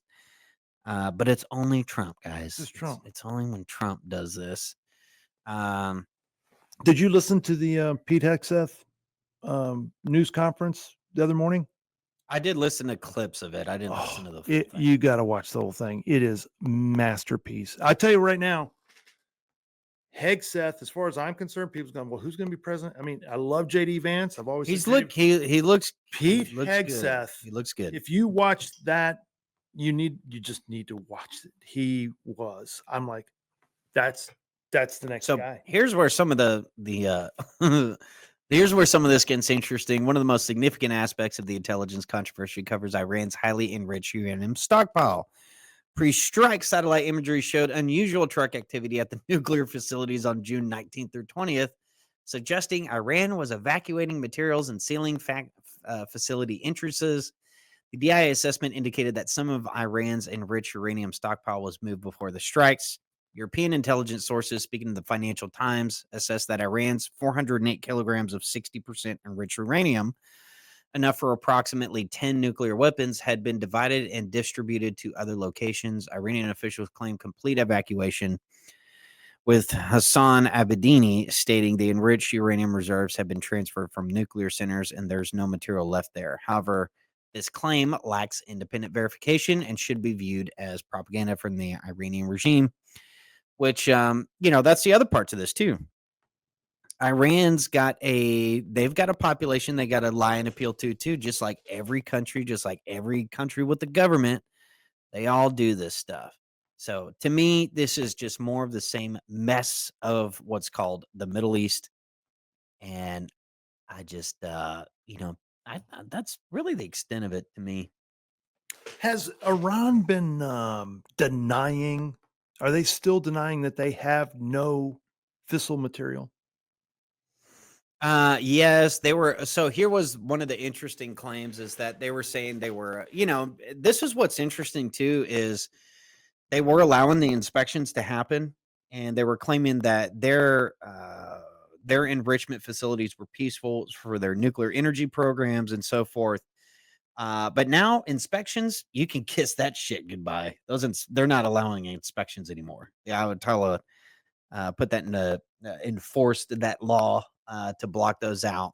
So now Trump is in quite a pretty hardcore negotiation between a country that is obviously in Iran, that's obviously going to lie about their capabilities, and But they got to hide. They're not in a position to negotiate, dude. They're really not. They're kneecapped. They're really not. And then you got Israel in the mix, who has a secret nuclear weapons facility.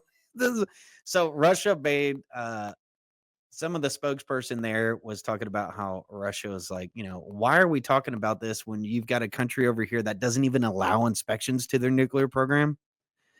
And, and then people are volleying. It's like, well, that's Russia saying, and it's like, it's a fair point to me. I mean, that is a little, if it's just, it is a little bit hypocritical. And Israel has a self-preservation angle like no other in the Middle East. They are surrounded by Muslim countries and these feuds and whatnot. But it's interesting to say the least that one of our allies there is completely secretive.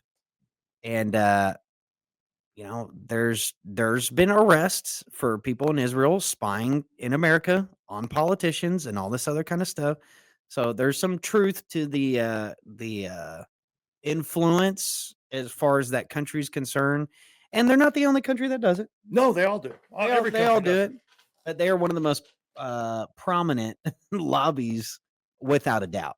And they've got AIPAC, who's not even registered as a foreign entity here in the United States, which is interesting of its own.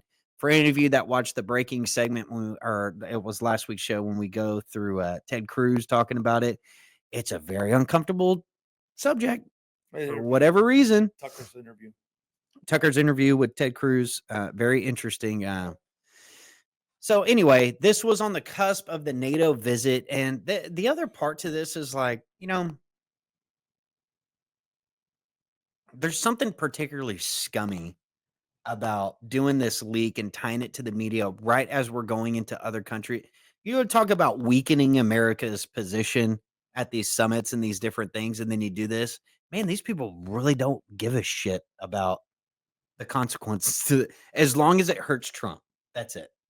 That's all they care about. No. They want to hurt America. These are communists. Right. It's They not hate even America. just about Trump. It's like they hate America. They're communists. They're the enemy. They're hell bent on everything to do with America.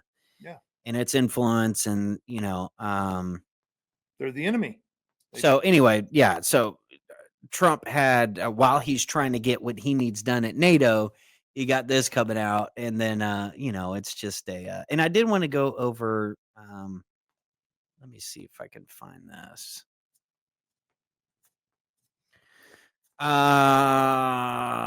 Let's see. And I did just want to touch on this. And again, I'm just going to put a disclaimer out here. I'm just covering this just to cover it. Okay. I'm not anti-Semitic. This doesn't mean you hate the Jew. I hate that I even have to do this, man. Well, you're always calling me a woman hater. I'm going to call you an anti-Semitic. See? Okay. Here we go, folks. He-Man Woman Haters Club. Love women.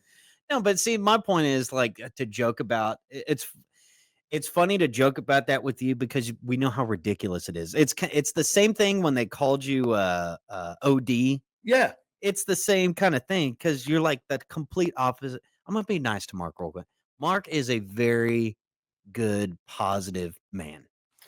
He's very well spoken, very respectful kind of guy. Why Travis? And fuck him.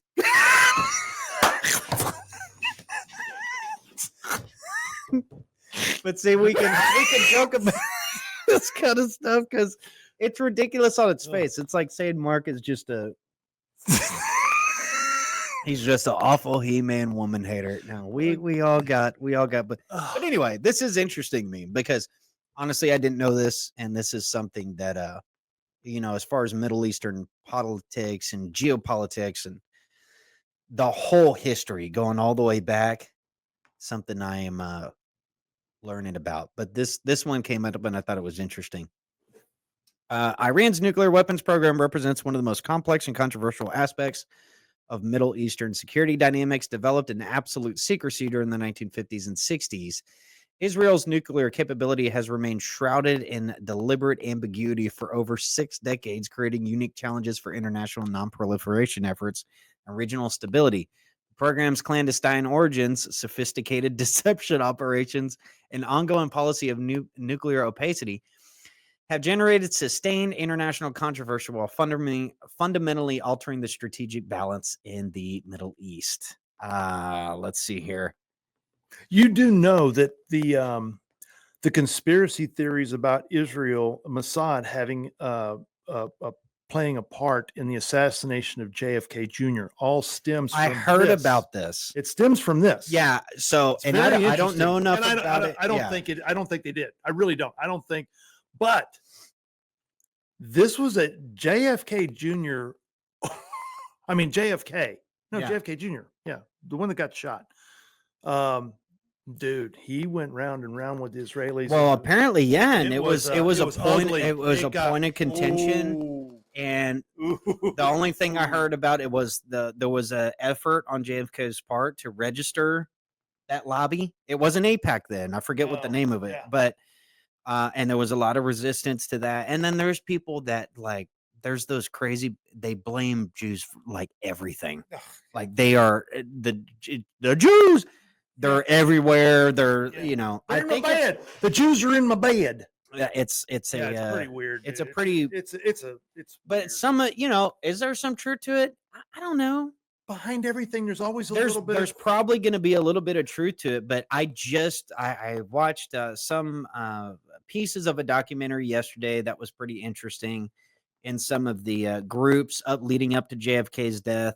The way they're tying it to Israel, there's a lot of, but dude, we know LBJ was a big part of that. Man. LBJ killed.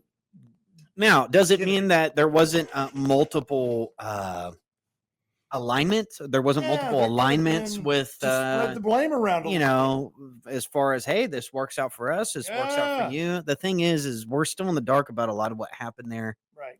And that's just the fact of it. But yes, I have heard about some of this in there. It's pretty interesting. The Ben Gurion Initiative, if I'm pronouncing that right, Israel's nuclear journey began in the aftermath of the Holocaust in the 1948 Arab-Israeli war, driven by traumatic memory of Jewish persecution. Why did you say Arab? Why do you say it like Arab? That's very racist, isn't it? Arab. Arab. You said Arab. We're from Texas. Okay. All right. We say Arab. We got Arabs down here. David Ben Gurion, Israel's first prime minister, initiated the nuclear project in the mid to late 50s, viewing nuclear weapons as essential for Israel long-term survival. It's a deterrent. Yeah, I mean, it's no doubt a deterrent. You know, that's why there's some you were the argument president of your country and you were surrounded. Wouldn't you do the same thing? The same thing. Absolutely. The program was conceived as a never again pledge shaped by the Holocaust memory. And it goes on. The Dimona project with French cooperation. The crucial breakthrough came through the secret cooperation with France, formalized an agreement signed on October 3rd, 1957. The French-Israeli nuclear partnership emerged from shared hostility towards Egyptian President Gamal Abdel Nasser and mutual strategic interest in the region. France provided Israel with a 24-megawatt reactor design, though the actual facility built was significantly larger with enhanced plutonium production capabilities. Construction of the Negev Nuclear Research Center at Dimona began in late 1957s or early 1958, bringing hundreds of French engineers and technicians to the site. See, the French, man, that's kind of surprising. Yeah.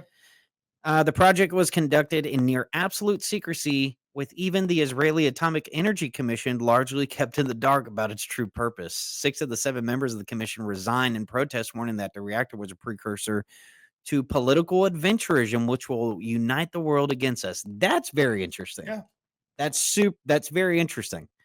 From its inception, the Dimona project involves a sophisticated deception designed to conceal its military purposes. When the facility was first revealed by Time magazine in December 1960, Ben Gurion delivered the only public statement ever made by an Israeli prime minister about Dimona, claiming it was a research reactor serving industry, agricultural, health, and science. The public statement became the foundation for an elaborate deception campaign lasting nearly a decade. The most crucial element was the concealment of a large underground reprocessing facility capable of separating weapons-grade plutonium from reactive fuel.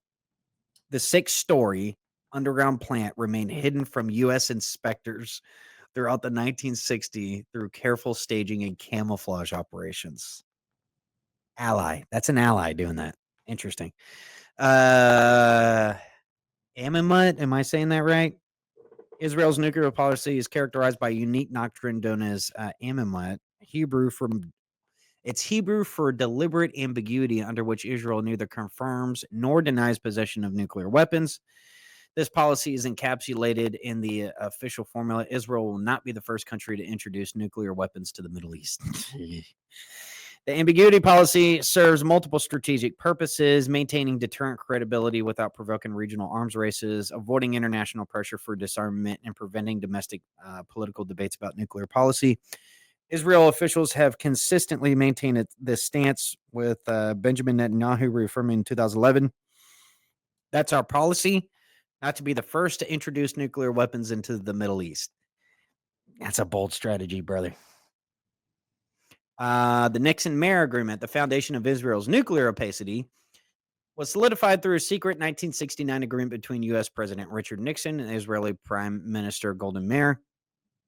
This understanding provided American acquiescence to Israel's nuclear program in exchange for maintaining the fiction of non-possession. The agreement effectively ended U.S. pressure for nuclear transparency while establishing the framework for ongoing U.S.-Israeli nuclear cooperation. I'm hearing the screen is black on Facebook, folks. What do you think's going on there? Facebook is funky, Yeah. junky, man. Facebook is, I don't know.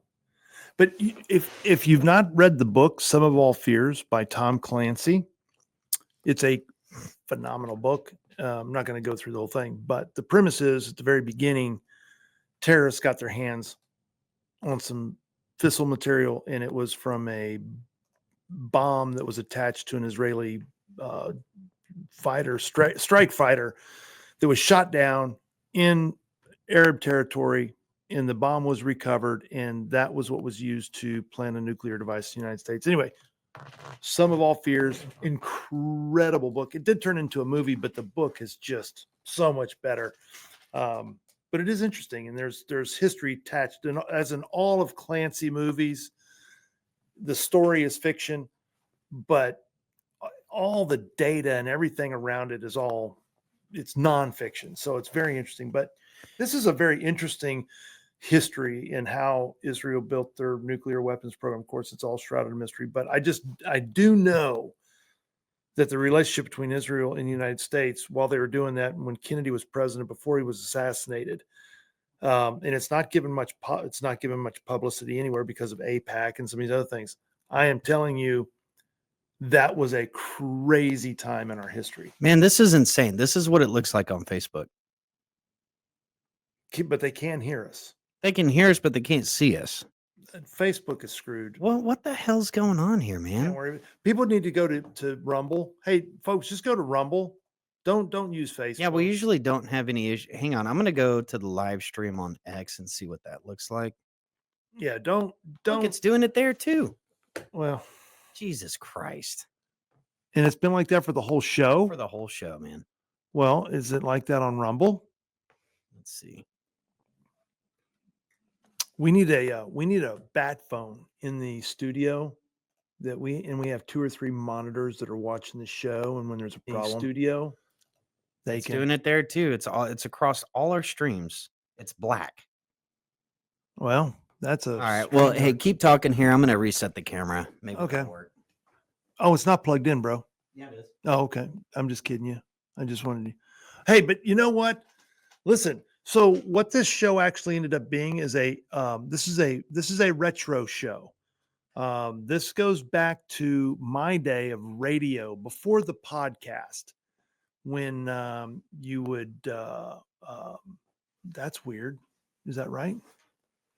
I have no idea. I don't either. We have 2 or 3 monitors that are watching this.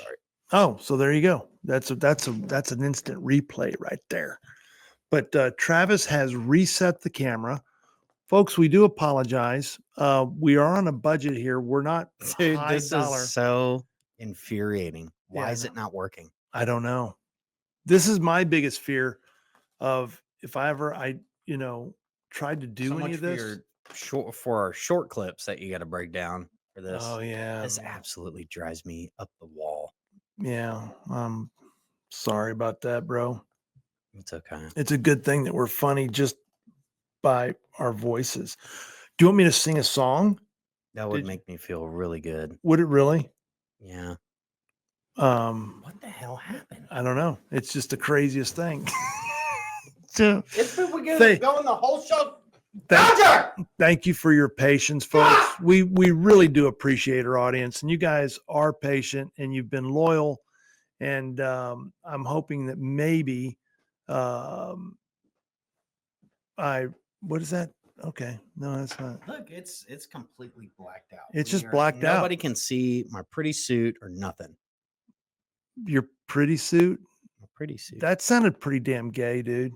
You know what? It did sound gay. Don't make me repeat what you were saying earlier. If you want to talk about sounding gay. What was I saying earlier? Oh, I see what you're doing. This is psyop stuff.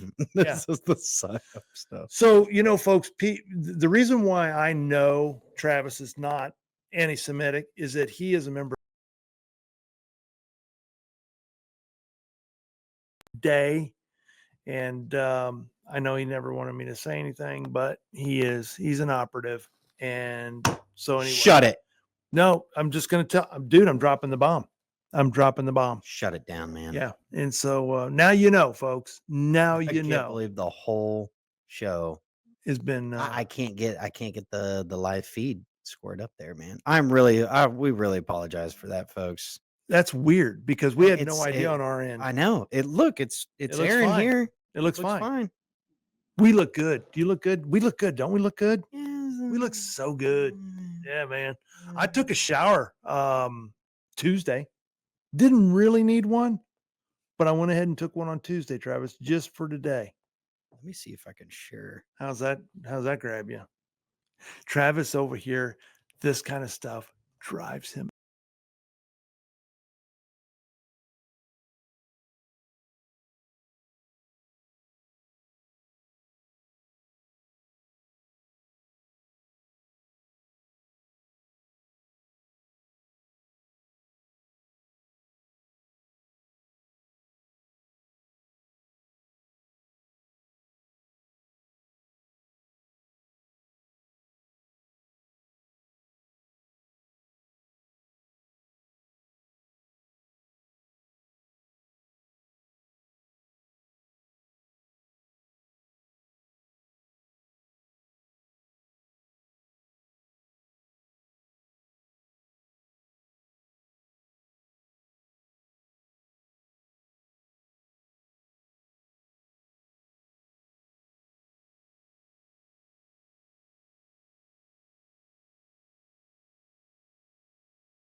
To do, man. I mean, let me do it's quarter to one right now.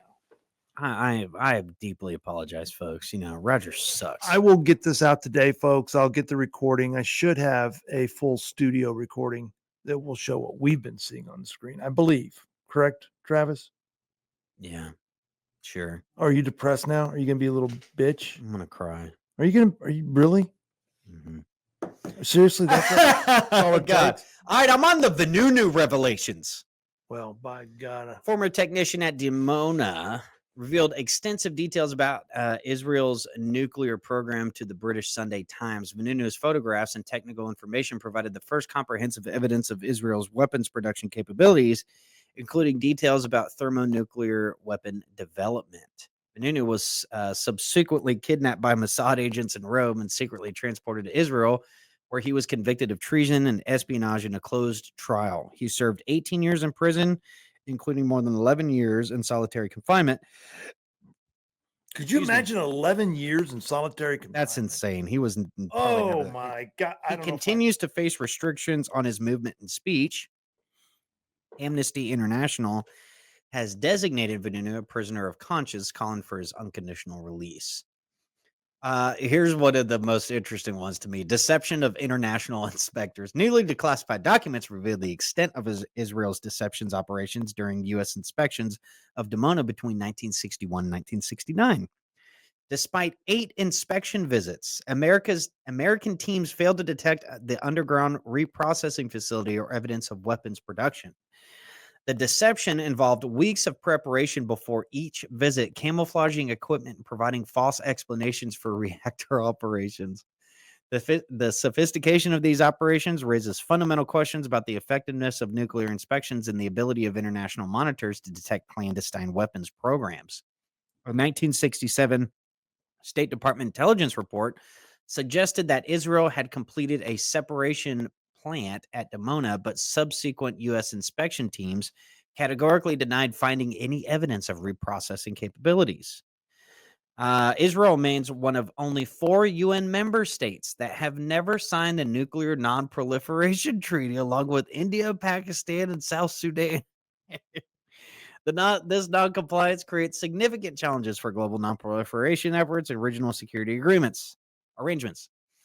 The absence of Israeli participation in the NPT framework has been identified as key obstacles to establishing a weapons of mass destruction free zone in the Middle East, you think? Anyway, it goes on and this was, so I did find as I'm going down this kind of rabbit hole with Israel and going all the way back in time on this kind of stuff. One of the things I was told to read is the Samson option from Seymour Hersh. Yep. Curious about this. The Samson option. So Israel's nuclear doctrine reportedly includes a Samson option, a strategy of massive retaliation in the event of an existential threat to the state. Named after the biblical figure who brought down the Philistine temple upon himself and his enemies, this doctrine implies that Israel would use nuclear weapons even at the cost of self-destruction if facing annihilation. Well, it's just like, it's mad. We call it, between us and the Soviet Union, we call it mutually assured destruction. That's all that is. This is interesting when you hear the rhetoric around Iran, but there's this. I'll leave it at that. The Samson option gained public attention through investigative journalist Seymour Hersh's 1991 book of the same name, which explored Israel's nuclear arsenal and its relationship with American foreign policy. Israeli military historian Martin van Creveld has noted that discussing nuclear weapons in Israel can lead to arrest, trial, and imprisonment, requiring commentators to use euphemisms like doomsday weapons. The extent of the Samson option is pretty radical, pretty hardcore, and very similar in line with the kind of the doomsday kind of stuff that we hear from what the Iranian Ayatollah. I'm just going to leave it at that. That's all I'm going to say about it. It's just interesting to say the least. You're talking about a region with some very ancient, hardcore fanaticism, and that's it. Israel's nuclear capability occurs within a complex regional security environment characterized by multiple potential adversaries and ongoing conflicts. Iran's advancing nuclear weapon program has heightened tensions, with Israeli officials viewing Iranian nuclear development as an existential threat. The Begin Doctrine, which declares that no regional enemy can be permitted to obtain weapons of mass destruction, has led to preventative strikes against nuclear facilities in Iraq and Syria. Very interesting. Very interesting. Very, very, very interesting, in my opinion. So, again, for diplomatic challenges and legal challenges, and there's double standard allegations, and countries that are pointing at Israel and going, why are they at the table if they're not even part of the NPT and all this other kind of stuff. It's a very interesting conversation. I want to learn a little bit more about it and some of the ancient history of going way back, biblical times. And Goes and back to Abraham, Sarah, Isaac, and Ishmael. going back all the way there. So Do you know what Ishmael's mother's name was? I do not. I think, isn't it Hagar? I don't know. Look it up. It's Hagar. That's where the whole problem was. That's where it started. Do you know the story? Not yet. Well, so Abraham and his wife Sarah, were promised this amazing. If Abraham trusted in God, he would, even though Sarah was over 90 years old and barren, and then God promised Abraham his offspring would populate, be more than the sands of the earth. And he got a little bit itchy because it wasn't happening yet, and Sarah wasn't getting pregnant. And so Sarah went to him and said, "Sweetie, I think you need to sleep with Hagar. Maybe that's what God wanted you to do." Which, dude, imagine having a wife like that. That's pretty cool, right? Godly. Yeah, I mean, well, back then it was, Oh yeah, I get it. Anyway, he got Hagar pregnant, and then guess who got jealous? Sarah. And then she got pregnant, and now has Isaac. And anyway, dude, this just sounds like that's how this all started. Mess, man, such a damn mess. So read the story. It's in Genesis. This is where I'm on my way. starts. I'm on my way. I'm on Okay. my way. I've actually signed up for classes on this topic because I want to hear all the different angles to it. I want to read Seymour Hersh's Samson Option book. I want to hear that book, the Israel Lobby. I need to. It's very fascinating because this kind of ancient historical aspect to it, I've always found fascinating, going all the way back to Babylon and all these different areas. So I'm really excited to hear about that. But in modern times, just for the sake of what we're covering here today, very interesting. Very, very interesting. Some of the double standards. You got Netanyahu there, who I don't trust at all, and I never will. And and that's the other part too, is like people, oh, so you support Iran? I don't support those crazy motherfuckers either. I just think it's a huge mess over there. There's a lot of deception involved. And I think you got to be a little bit wary about countries that actively do these spying and blackmail campaigns, and that are probably the most powerful at doing it compared to any other country on the planet. But at the same time, I think Trump's unpredictability is a big part of things that'll work. Having an unpredictable president like that can be a really good thing because nobody really knows what he's going to.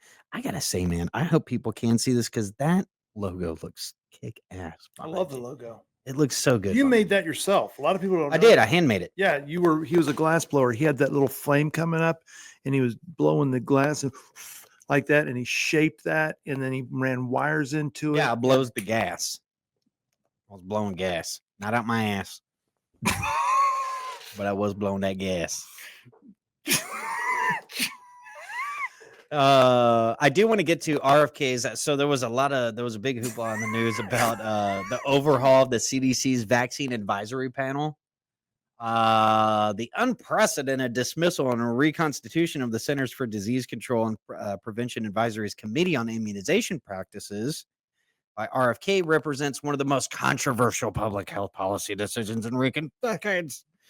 The one thing that was weird about RFK that he was doing, he was talking about the medical device wearables. I don't know if you guys heard about this, but apparently he envisioned a future where, guys, this is the weird stuff we always bring up on the show. It's a very bad idea to have that level of monitoring in the hands of the government. I don't care how good intention it is. Having wearable medical devices on all... Guys, bad idea. They were pushing this hardcore during COVID, and it was the ability to track. And then it's like, well, how many did you get? All your boosters? Did you get your vaccines? Do you want to be able to go to the grocery store? Do you want to be able to put gas in your car? Do you want to be able to have a home? Bad idea, RFK. I don't know what's going on there. That's a weird one. especially because he's got it in a suppository delivery system. And I'm like, hey man, I got one tattoo on my ass that says exit only. Okay. Very, very weird stuff. Yeah. Anyway, but this is something I would consider a good move. The sweeping overhaul has fundamentally altered the landscape of vaccine policy in the United States, triggering widespread condemnation from medical organizations and raising serious questions about the future evidence-based immunization recommendations. The Advisory Committee on Immunization Practices, established in 1964 under Public Health Service Act, serves as a primary federal advisory body for vaccine policy in the United States. That is enough right there to make me go, no. That's a big daddy agency kissing all the boo-boos. No way that gets corrupted at any point in its history, right? The committee compromises independent medical and public health experts, which, by the way, was a big reason why RFK did this. There's nothing independent about the medical and public health experts that were in there, apparently. Some of them actually had a revolving door to places like Pfizer and Merck and all these different health corporations. So anyway, they review vaccine data and make recommendations that determine who is eligible for shots, whether insurers should cover them, and which vaccines are included in federal programs. The ACIP recommendations have traditionally guided doctors, insurance coverage decision, manufacturers' plans, school requirements, and purchasing decisions across the nation. By the way, okay, I gotta put this up here, and I really wish I could zoom on this. Let me see if I can. I can zoom on it. You can zoom it. Zoom, zoom, zoom, zoom, zoom, zoom. What the hell? I can zoom on it. You some kind of tard? Tired or tarred? You some kind of tard? Man, I'm on the spectrum today, brother. I wanted to. You don't know what to do with me, do you? I don't, man. Especially, I gotta go to the bathroom so bad. Do you really? I really do. Well, then why were you accusing me earlier of having flatulence when you know it's you? Because I like to blame you for stuff. That's how I roll. Man, folks, it's just Okay. what I put up with. By the way, I was curious because this was included. This agency that was out there that comes up with these vaccine policies. Check out this vaccine schedule as of 2025. Unbelievable. Look at this. This is from birth Unbelievable. to 18 years of age. Look at this list, guys. Look at this. Unbelievable. Mpox, is that the monkeypox? Monkeypox. I didn't even know that was on the schedule. Dude, you got to get your shot. For the There monkeypox. are people that follow this schedule Oh, to absolutely. a T. They take their kids to the pediatricians. They would give them whatever. Yeah. They go to the new priesthood or the white coats, basically. Yeah. This is insane. From birth, hepatitis B. You know what that is? That is insane, That's dude. a sexually It's transmitted a disease. STD for infants, dude. They're not Dude. even. Oh God, it's just wild stuff, bro. This is where SIDS comes from. I'm telling you. I'm convinced of that. is I where think there's a SIDS lot of ailments that are tied to this stuff, but you got a whole board who's people been in and out of the manufacturers producing these. And you mean to tell me there's out of this whole schedule, there might not be some complications medically? I know there is. That's I part mean, of my problem. that's a whole other show altogether, but this is a wild schedule. It's what brought on some of my retardation. Look at this. COVID is still in. Those aren't even vaccines, traditionally speaking. No, but people are still taking them. And it's telling them at 6 months, guys. God, are you hearing me? 6 months years old to start Genocide. COVID vaccine, 1 or more doses. That's genocide. So from 6 months old all the way through 18 years, they want those in the schedule. This is absolutely fucking nuts. And parents are doing it. Parents dude. are doing this, man. But and look, people have said It's made up that doctors are incentivized to do this kind of stuff. Bullshit, man. That ain't made up. It's the same mentality between doctors and well, you got to send your kids to public school because that's why would the government do anything bad to your kids? Okay, well, all right, it's benevolence. Yeah. The committee's influence extends far beyond mere advisory capability, as its recommendations are directly tied to insurance coverage requirements under the Affordable Care Act and funding for the Vaccines for Children program, which provides free vaccination. They're not free. No. Which provides free vaccinations to approximately half of American children. These recommendations must be approved by CDC directed to become official policy, though the HHS secretary retains ultimate authority over federal vaccine guidance. The systemic dismantling of the ACIP began with Kennedy's appointment as HHS secretary and accelerated through a series of rapid-fire decisions that caught the public health community off guard. On June 9th, Kennedy announced the removal of all 17 sitting ACIP members in the Wall Street Journal opinion piece, citing the need for a clean sweep to reestablish public confidence in vaccine science. This unprecedented action eliminated the entire Biden-appointed panel, including respected scientists, clinicians, and public health leaders who had undergone rigorous years-long vetting process. Just 2 days later, Kennedy announced 8 new appointees to replace the dismissed members. This is where it gets interesting, describing them as highly credentialed scientists, leading public health experts, and some of America's most accomplished physicians. However, public health advocates immediately raised concerns about the qualifications and backgrounds of several appointees. Did they work at Pfizer or not? Exactly. Are they credentialed? Did they work there? They're not credentialed. They're not credentialed. They didn't go to college. They work at Pfizer. They got to go to college. They need that don't work. Noting that many had previously expressed skepticism about vaccines or promoted misinformation during COVID-19. That's like an automatic qualifier, in my opinion. If it's a doctor that promoted misinformation during the because all the misinformation that we were told is misinformation was not misinformation about the information we need, but we were misinformed, but we weren't. But yeah, you know what I'm saying? There was one. There was the reconstituted panel held its first meeting from June 25th to the 27th in Atlanta, marking a stark departure from traditional ACIP proceedings. The meeting was characterized by unusual procedural irregularities, contentious discussions, and what many observers described as a fundamental shift away from evidence-based decision-making. The placebo studies, I believe. The testing and what gets to market is just, it's absolutely third world level shit pit joke. And because we like to believe we're this highly developed nation with all these safeguards and we're just on the cutting edge of this stuff. It's always about safety. It's safety for the children. It's for the children. It's for the children. It's safety because we've got to be safe. Got to be safe. Got to be safe, Travis. The contrast between the dismissed panel and Kennedy's appointees represent a dramatic departure from ACIP's traditional composition and expertise. The original 17-member committee included established experts in immunology, infectious diseases. Excuse me, man. What's the matter, dude? What's going on over here, bro? And public health with extensive experience in vaccine research and policy developments. Dude. Kennedy's 8 appointees brought a markedly different profile to the committee. The new chair, Martin Koldruff, is a biostatistician and epidemiologist formerly at Harvard University who has been critical of COVID-19 policies and vaccine policies and has served as an expert witness in litigation against vaccine manufacturers. Why would that be bad? That'd be bad. Dr. Robert Malone, despite his early contributions to mRNA vaccine, that's right.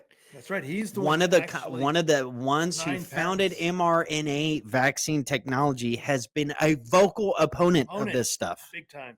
Has become a prominent vaccine critic who has spread misinformation about COVID-19 vaccines. That's how I know this is a good move. Yeah, exactly. Vicky Pebsworth serves on the board of National Vaccine Information Center. That one right there was a real good one. I've followed Vicky's work for years. The NVIC is a good resource center. Their website that doesn't, I wonder if, let me see if I can go find it. The NVIC, it's a good resource. National Vaccine Information Center.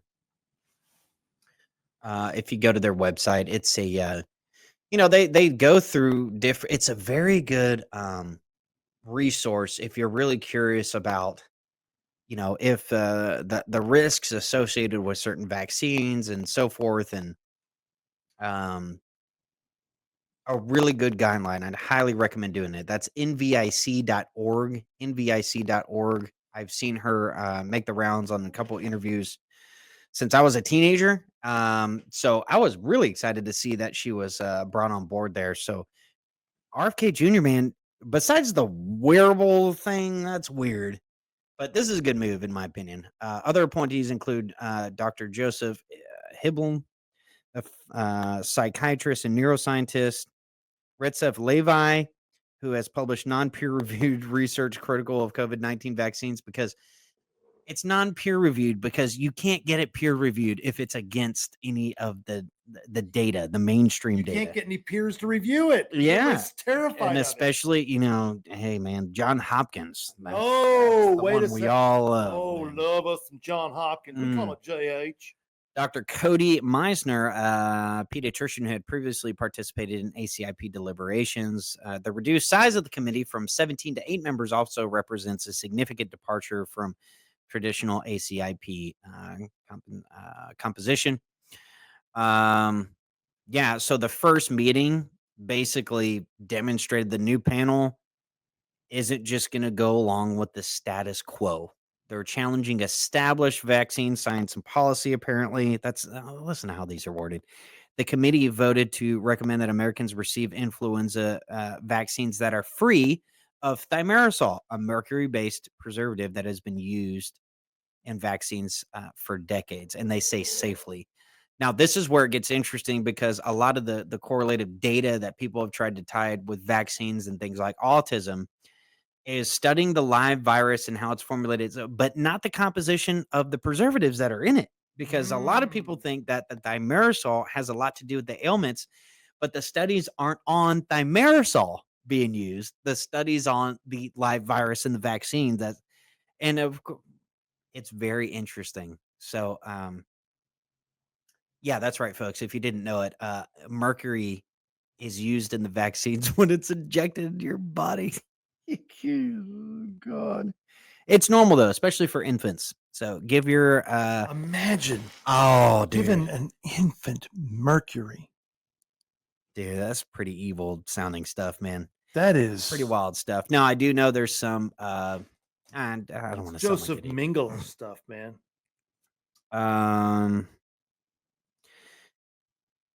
So, and apparently it was largely already phased out of childhood vaccines more than 20 years ago as a precautionary measure.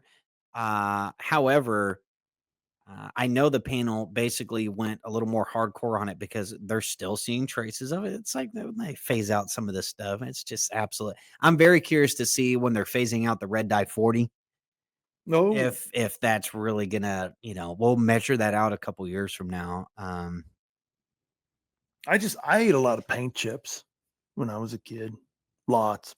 See, and listen to how they you ignore me, don't you? You ignore me. Yeah, when you go on those, like, I just, you just blow me off. Damn retard. Just blow me off. You don't even paint chip brain. I love you, dude. The thimerosal vote was particularly controversial because it was based primarily on a presentation by Lynn Redwood, a registered nurse who has long worked with Kennedy's, listen to this, anti-vaccine organization. If you go to these organizations and hear what it's not, it's like, God, this is the same thing, by the way. If you criticize getting involved in Middle Eastern stuff. Yeah, exactly. If you don't support just bombing the shit out of other countries on Israel's behalf, you're anti-Semitic. Right.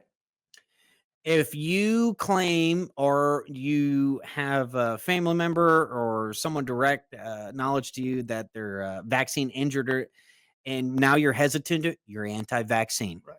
Okay. What was it with what was it during COVID? You're anti-human. Yeah. Oh, yeah. If you don't wear a mask. You're a murderer. You're a murderer, man. You're de facto murder. You're putting everybody else at risk. Everybody at risk if you don't get that jab. That's look, these are the telltale signs that you need to look more into something when they just or you're anti-war. or there's a bunch of other ones, aren't there? Or you're anti-peace.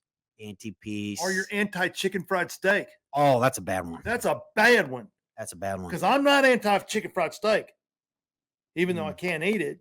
Does that make me anti-chicken fried steak? I say it would. No, just because I can't eat it, you say I'm anti, because I'm all for the chicken fried steak. I may have to, man. Anyway, the new ACIP also announced plans to conduct comprehensive reviews of established vaccine guidelines, including the childhood and adolescent vaccine schedules. That's right. What I just showed on screen, the vaccine schedule, they're going to relook at that there. And something tells me we're going to get some new recommendations and guidelines there. I think so. I'm very curious to see how hardcore the media goes after some of this. And well, let's see what the schedule looks like. I mean, I hope there is a gigantic. I would imagine it's going to be a huge. It's going to be a huge change, but yeah, we'll see. We'll see. We don't know. He was also encouraging wearables, like tracking. Oh God, dude. Now, wearables and chewables. Where does that intersect? Well, wear them. You wear them. Chewables. You. Is that like those edible panties?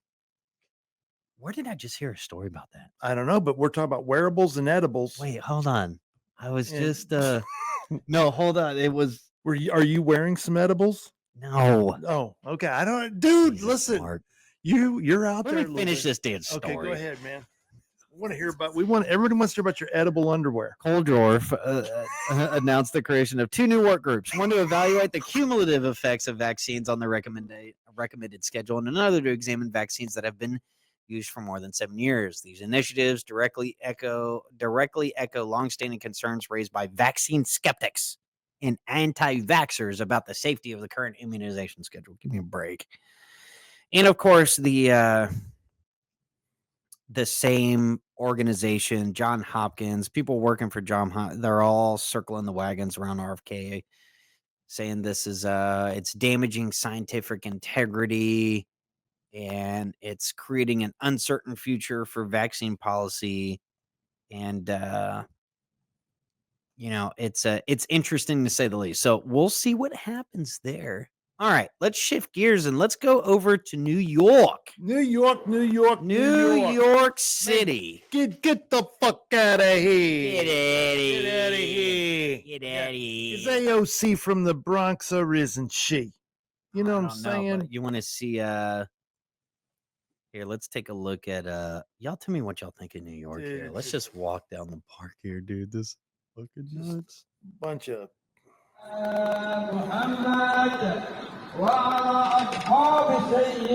it's disgusting.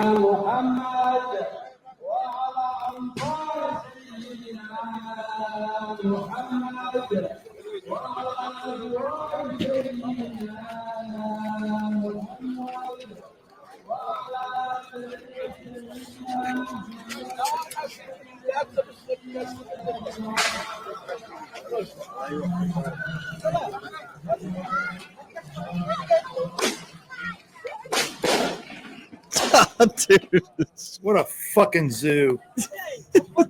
Now, look, hey, and I know it's you get on these topics, and this is where Marx's Islamophobia really gets. I don't have Islamophobia. I am anti-Muslim, and that's like, dude, that's crazy, dude. Looking at New York, and it's like basically a whole country looks like you're walking through. Thomas Jefferson had it right. You can't coexist with these people, man. Well, they shouldn't be in the country. And by the way, we got screwed in Texas on the epic city.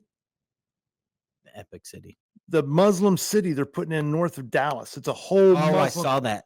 Dude, they threw it out. They're going dude. Through, look, you think we can coexist with these animals? You're out of your freaking mind, man. I am so sorry, and I know Muslim guys really okay. I'm not saying, but you can't have them in the United States, folks, because they just take over the cockroaches. They take over. We've got he's a Muslim communist, rent controls, all these other type of insane policies. I know, isn't that nuts, dude?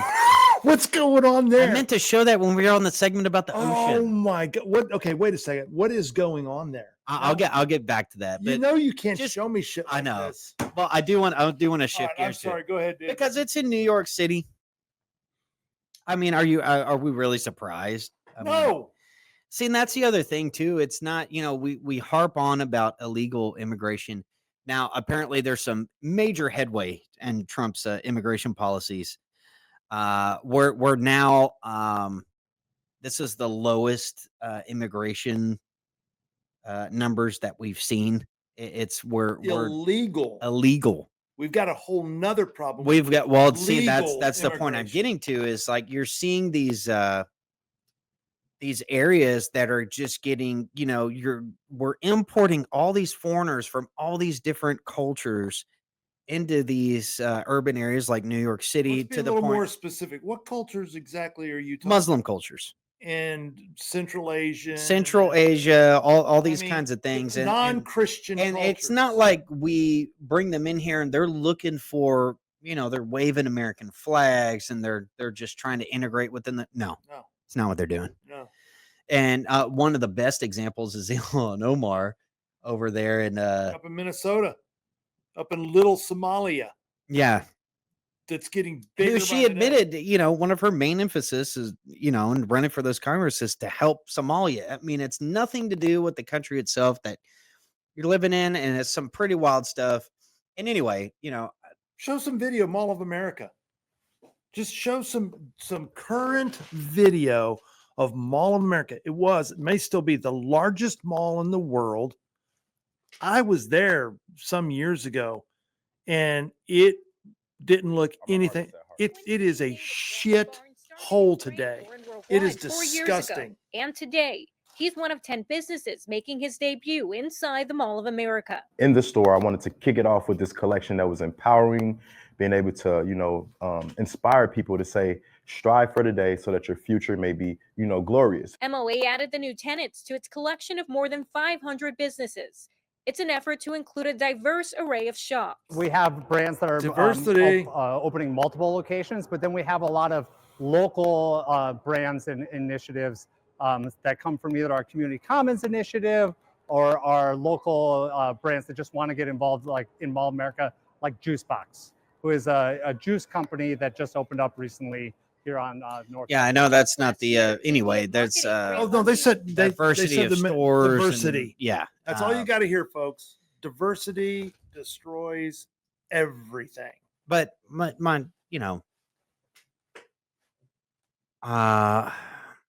what I want to say about this is basically that I'm not surprised by it. There's going to be a lot of people. There's a lot of predictions about there being a mass exodus out of New York City after he's not elected yet. But I mean, it's pretty much a sure shot. It ain't going to be a Republican that wins him over. Now he won the what's his name? Mumu Mahama Ahmadinejad. Fuck. Go. So racist, dude. Zoran Mamdani. Yeah, Zoran Durka Mamdani. There you go. Dude, people fall for it. But apparently, hey, it was a very intelligent campaign that he ran. Oh yeah, you got to give him credit. The communists are running circles around. He's got that was pretty interesting. He beat the shit out of Como, whatever the. But I mean, it was I think of Sadiq Khan over in London. I mean, you're seeing the same. Why is it the same looking thing you're seeing in these other countries? And it's because it's by design. That's it. It's literally by design. So and most you get these third world countries in here, and these are the radical elements that after Sadiq Khan was elected mayor, you had people that were shouting Sharia for the UK. Don't believe me? Here's a video.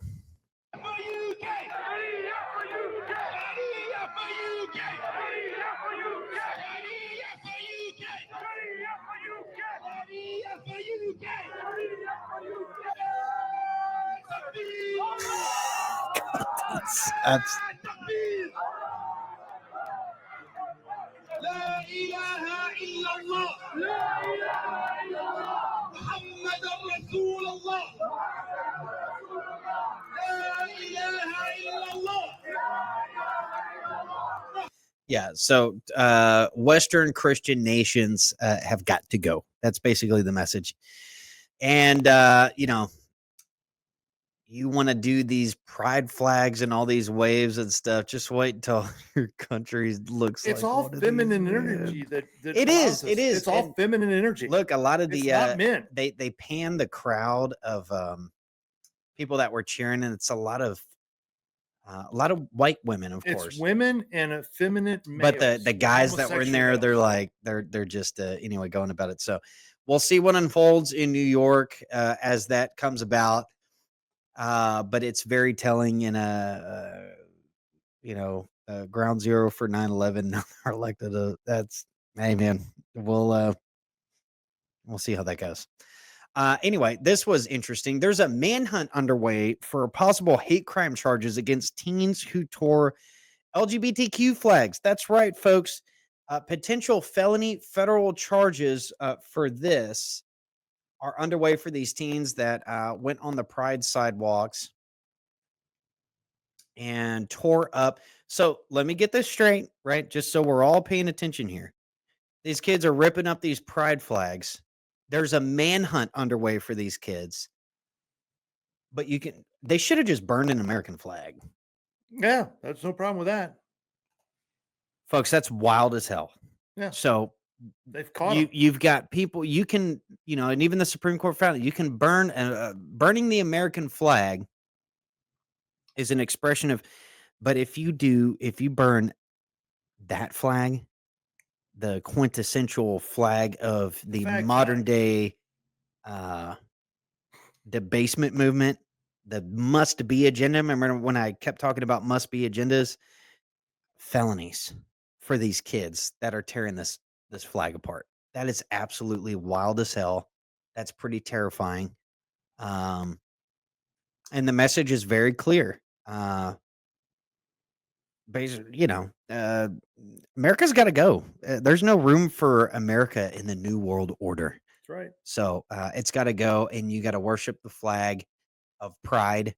Chop the genitalia off your kids, sterilize them, ruin their minds to eventually we get to a hermaphroditic world where you need licenses to breed, to populate, because most babies in the future are going to be born out of a lab because that's where they want you to go. It's part of the transhumanist agenda. That's all part of it. But you got to break down the West completely. You got to import these third world cultures, and you got to give them their new religion to worship. And the new religion with a baton over your head and felony charges is the fag flag. What did you call it? Dude, that's a hate crime. Dude, bro. see, that's like if we were, I'm waiting for Rachel Swanee from Derbyshire. Derbyshire. She's going to come down here. She's going to make her way. It's coming. You got to be careful. Freaking coming, dude. Got to be careful. Look at Houston. Yeah, Oh, there she is. Houston's what? Oh, no! Travis Roberts and Marcus Pruitt, I hereby will extradite you to the United Kingdom for charges of hate speech. How dare you talking about burning the fag flag?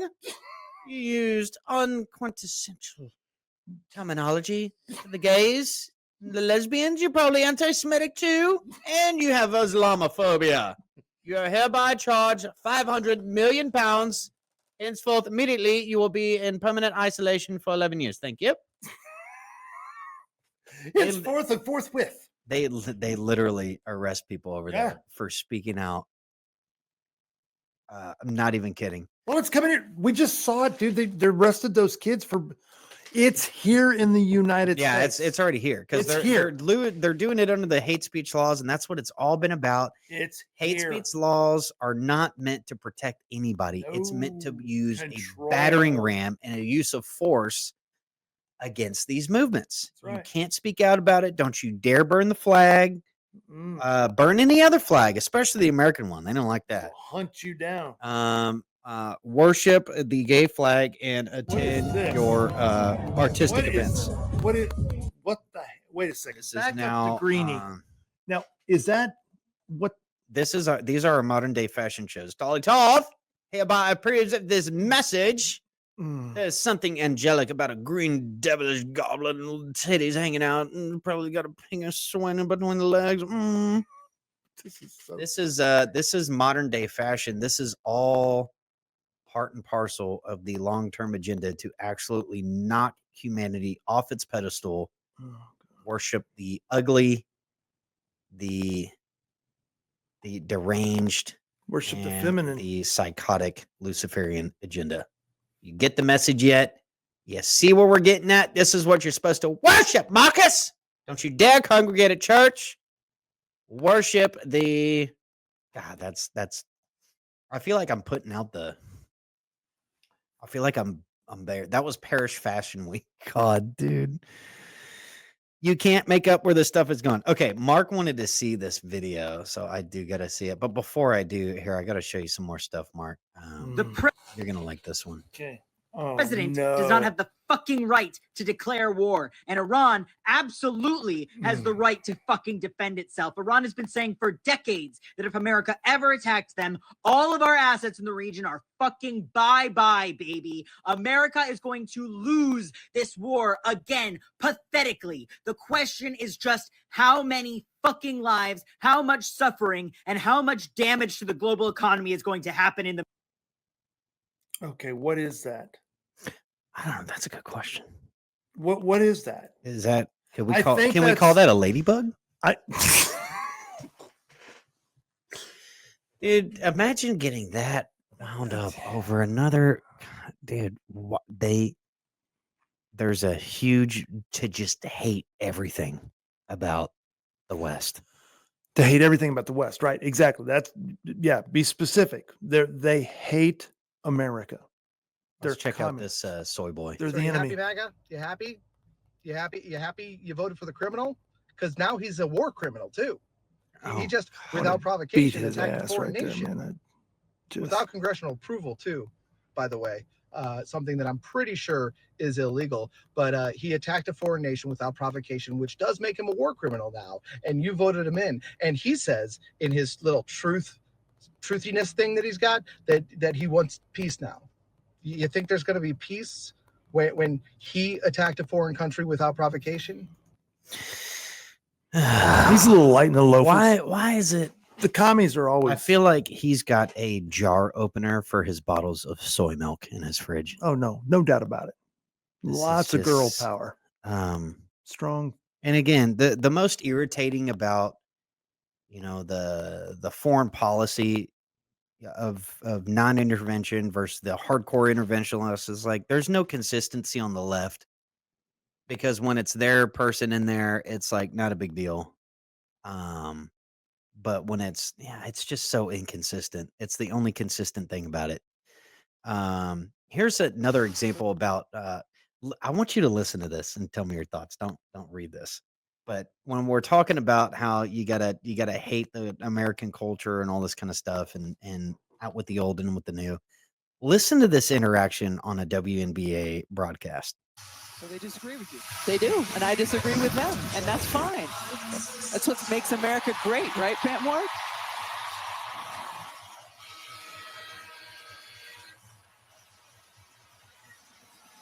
I should rephrase that. Yes. But yeah, I did think opinion are perfectly. Yes, fine. That's a better way to say it. Sorry about that. So they disagree. Listen again. They do, and I disagree with them, and that's fine. That's what makes America great, right, Pantmore?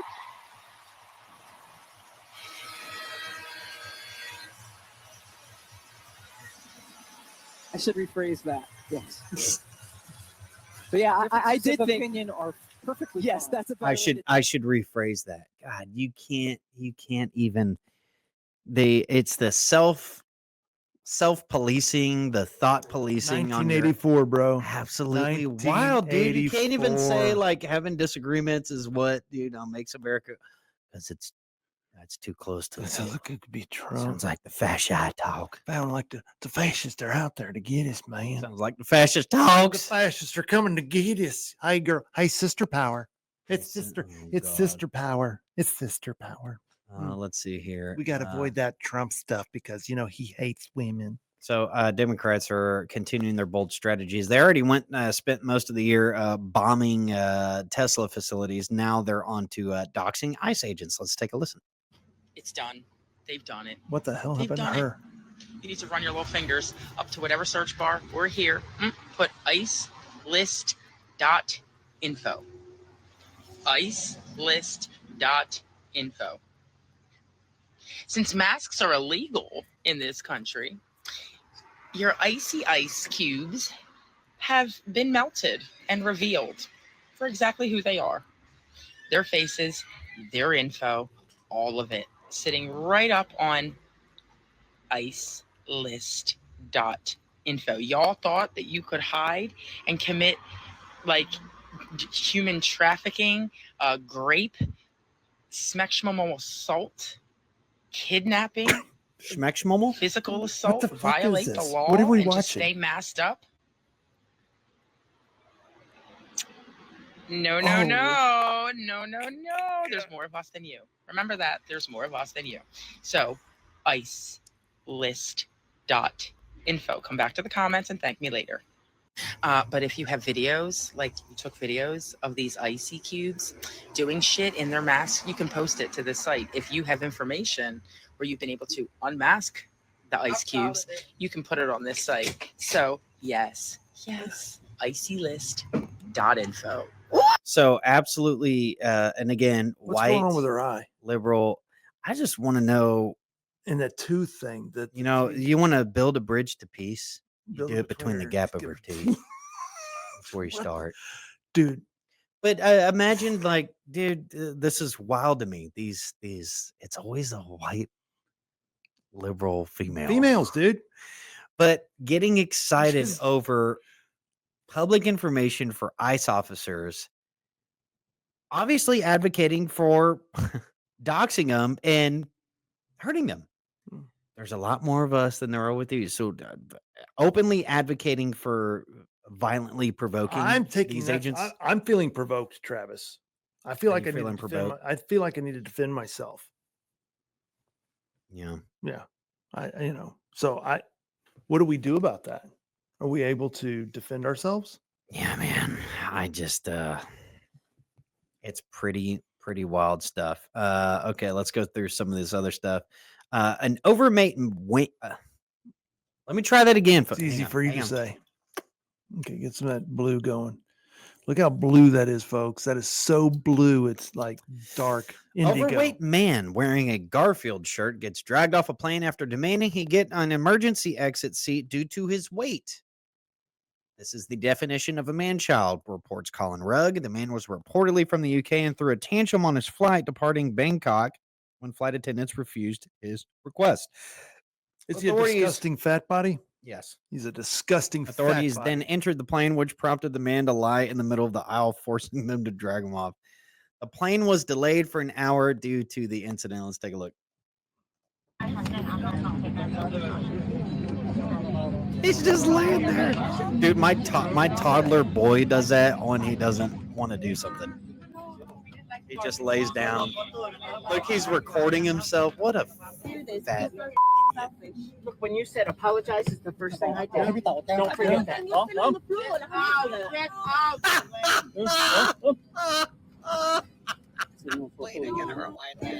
Dude, what the? He's got moose knuckles. Apologize is the first thing I did. Fupa and moose knuckles.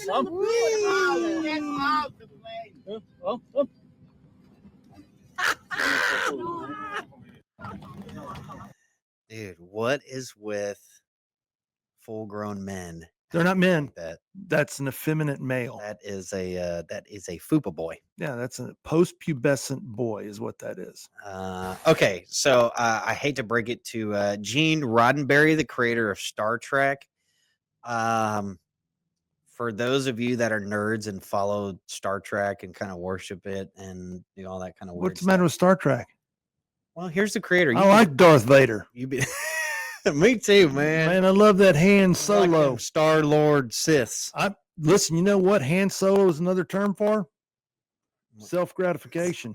That was a good one. This is a video clip that emerged from the founder of Star Trek, the founder and creator. Just take a listen. Tell me what you think. Would you tell us a little bit about your family? I've been very fortunate in family. I've had 2 marriages, both happy. In my first marriage, I had 2 lovely daughters, and I had the joy in that marriage of girls. And girls are such delicious, sweet-smelling, wonderful things. I can still remember when they would be so clean and their hair done, their starched dresses, and how when they would bend over, the dresses would come up, and bullshit. You'd see the panties, and no, they just, little girls are just totally beautiful things, and I was happy. I was lucky with my girls in that they never had the problems that sometimes some people seem to have with girls. Not that my daughters didn't have their own problems of dating and so on, but it was never a problem for their. Is that real? That's real. Dude. That is not AI generated. That's real.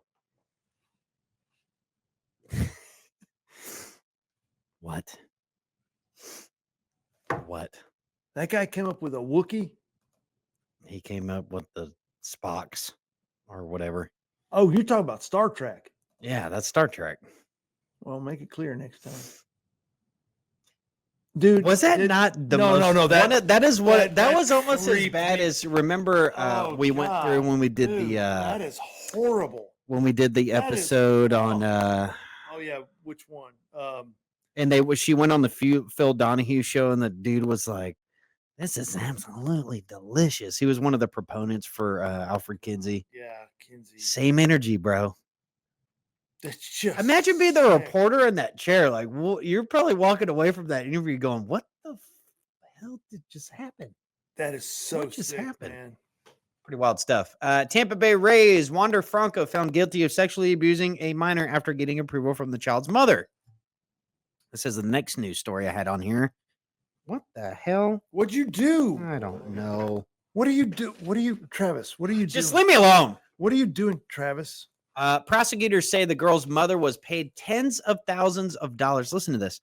And the child was flown by helicopter to his home. That's right.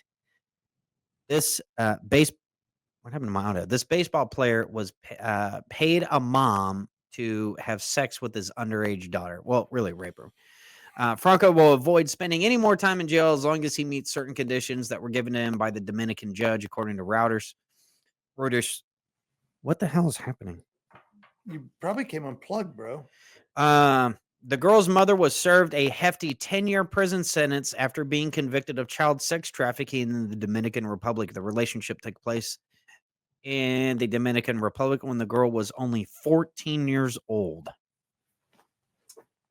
Again, we say a lot of this sex trafficking and stuff, you can't do without the women, and the fact that there's moms out, oh dude, it's just very that's kind of a gut-wrenching one. Sorry to get dark on you guys. Okay, let's play a game here. Let's play Who's at Fault here. We'll get live commentary, and Mark, I want to see a reaction to this. Who's at fault here? Let's play the game.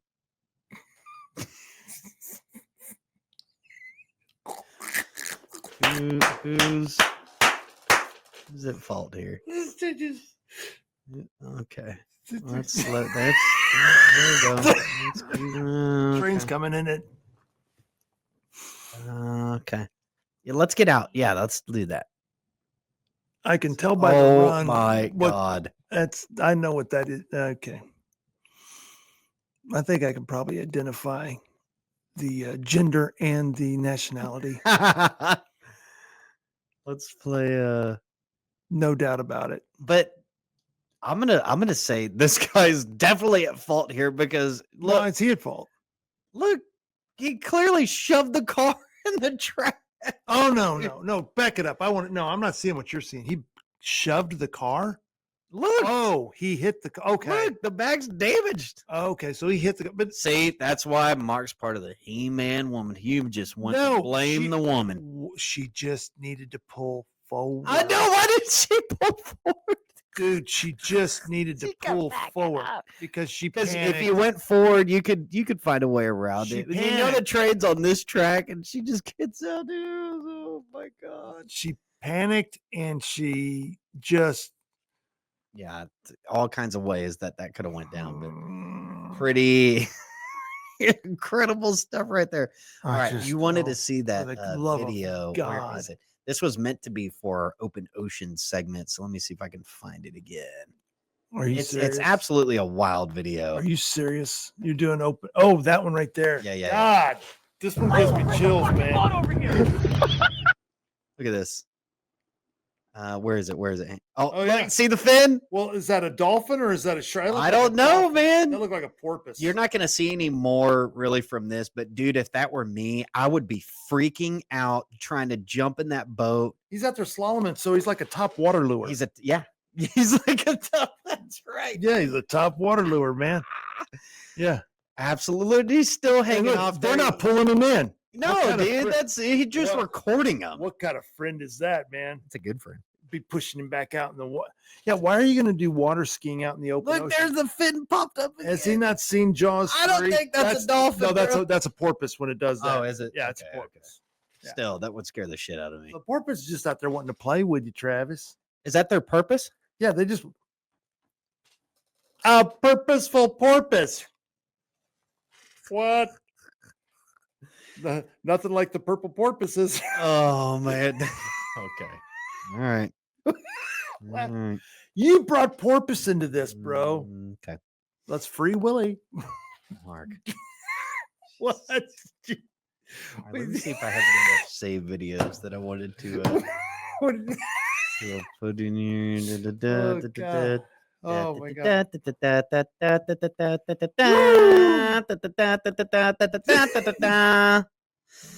All right. Well, I know we're 42 minutes over the show. I appreciate everybody who tuned into the Defiance Daily Show today. I'm so sorry that most of y'all didn't get to see our lovely faces on screen for the first part of the show. I'll put the whole thing up. But yeah, we'll be able to re-air the show, and it'll be fine. It'll be fun. Good. God, gonna be fun and fine and fun, frolicking.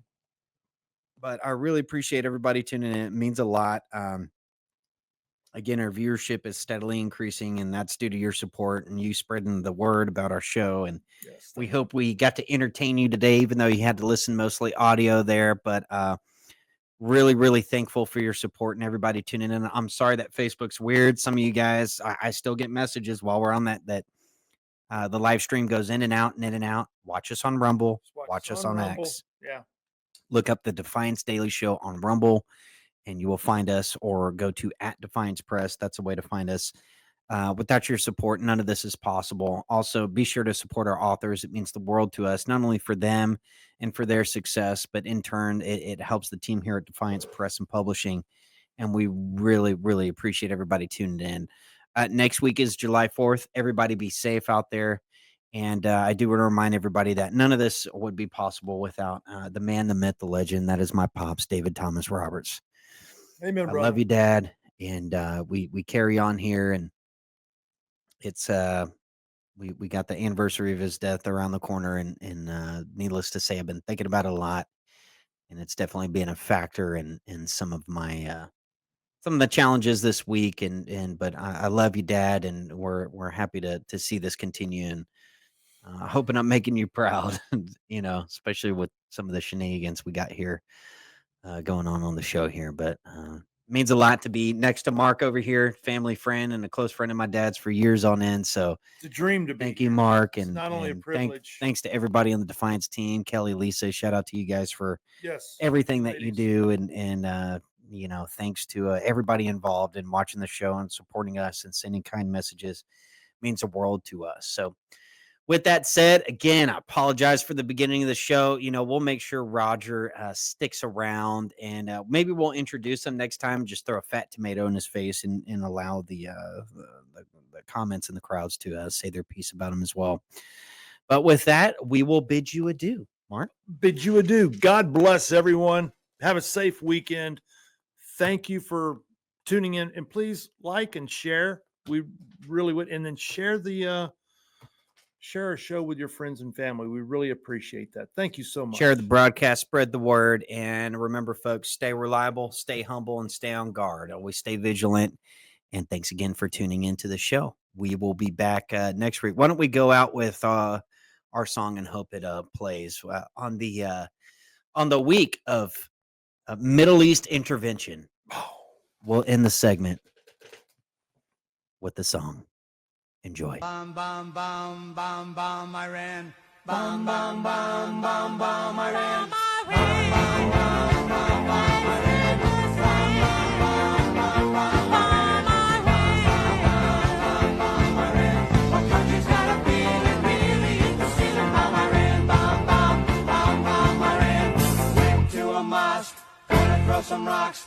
Tell the Ayatollah, gonna put you in a box. Bam, Iran. Bam, bam, bam, bam.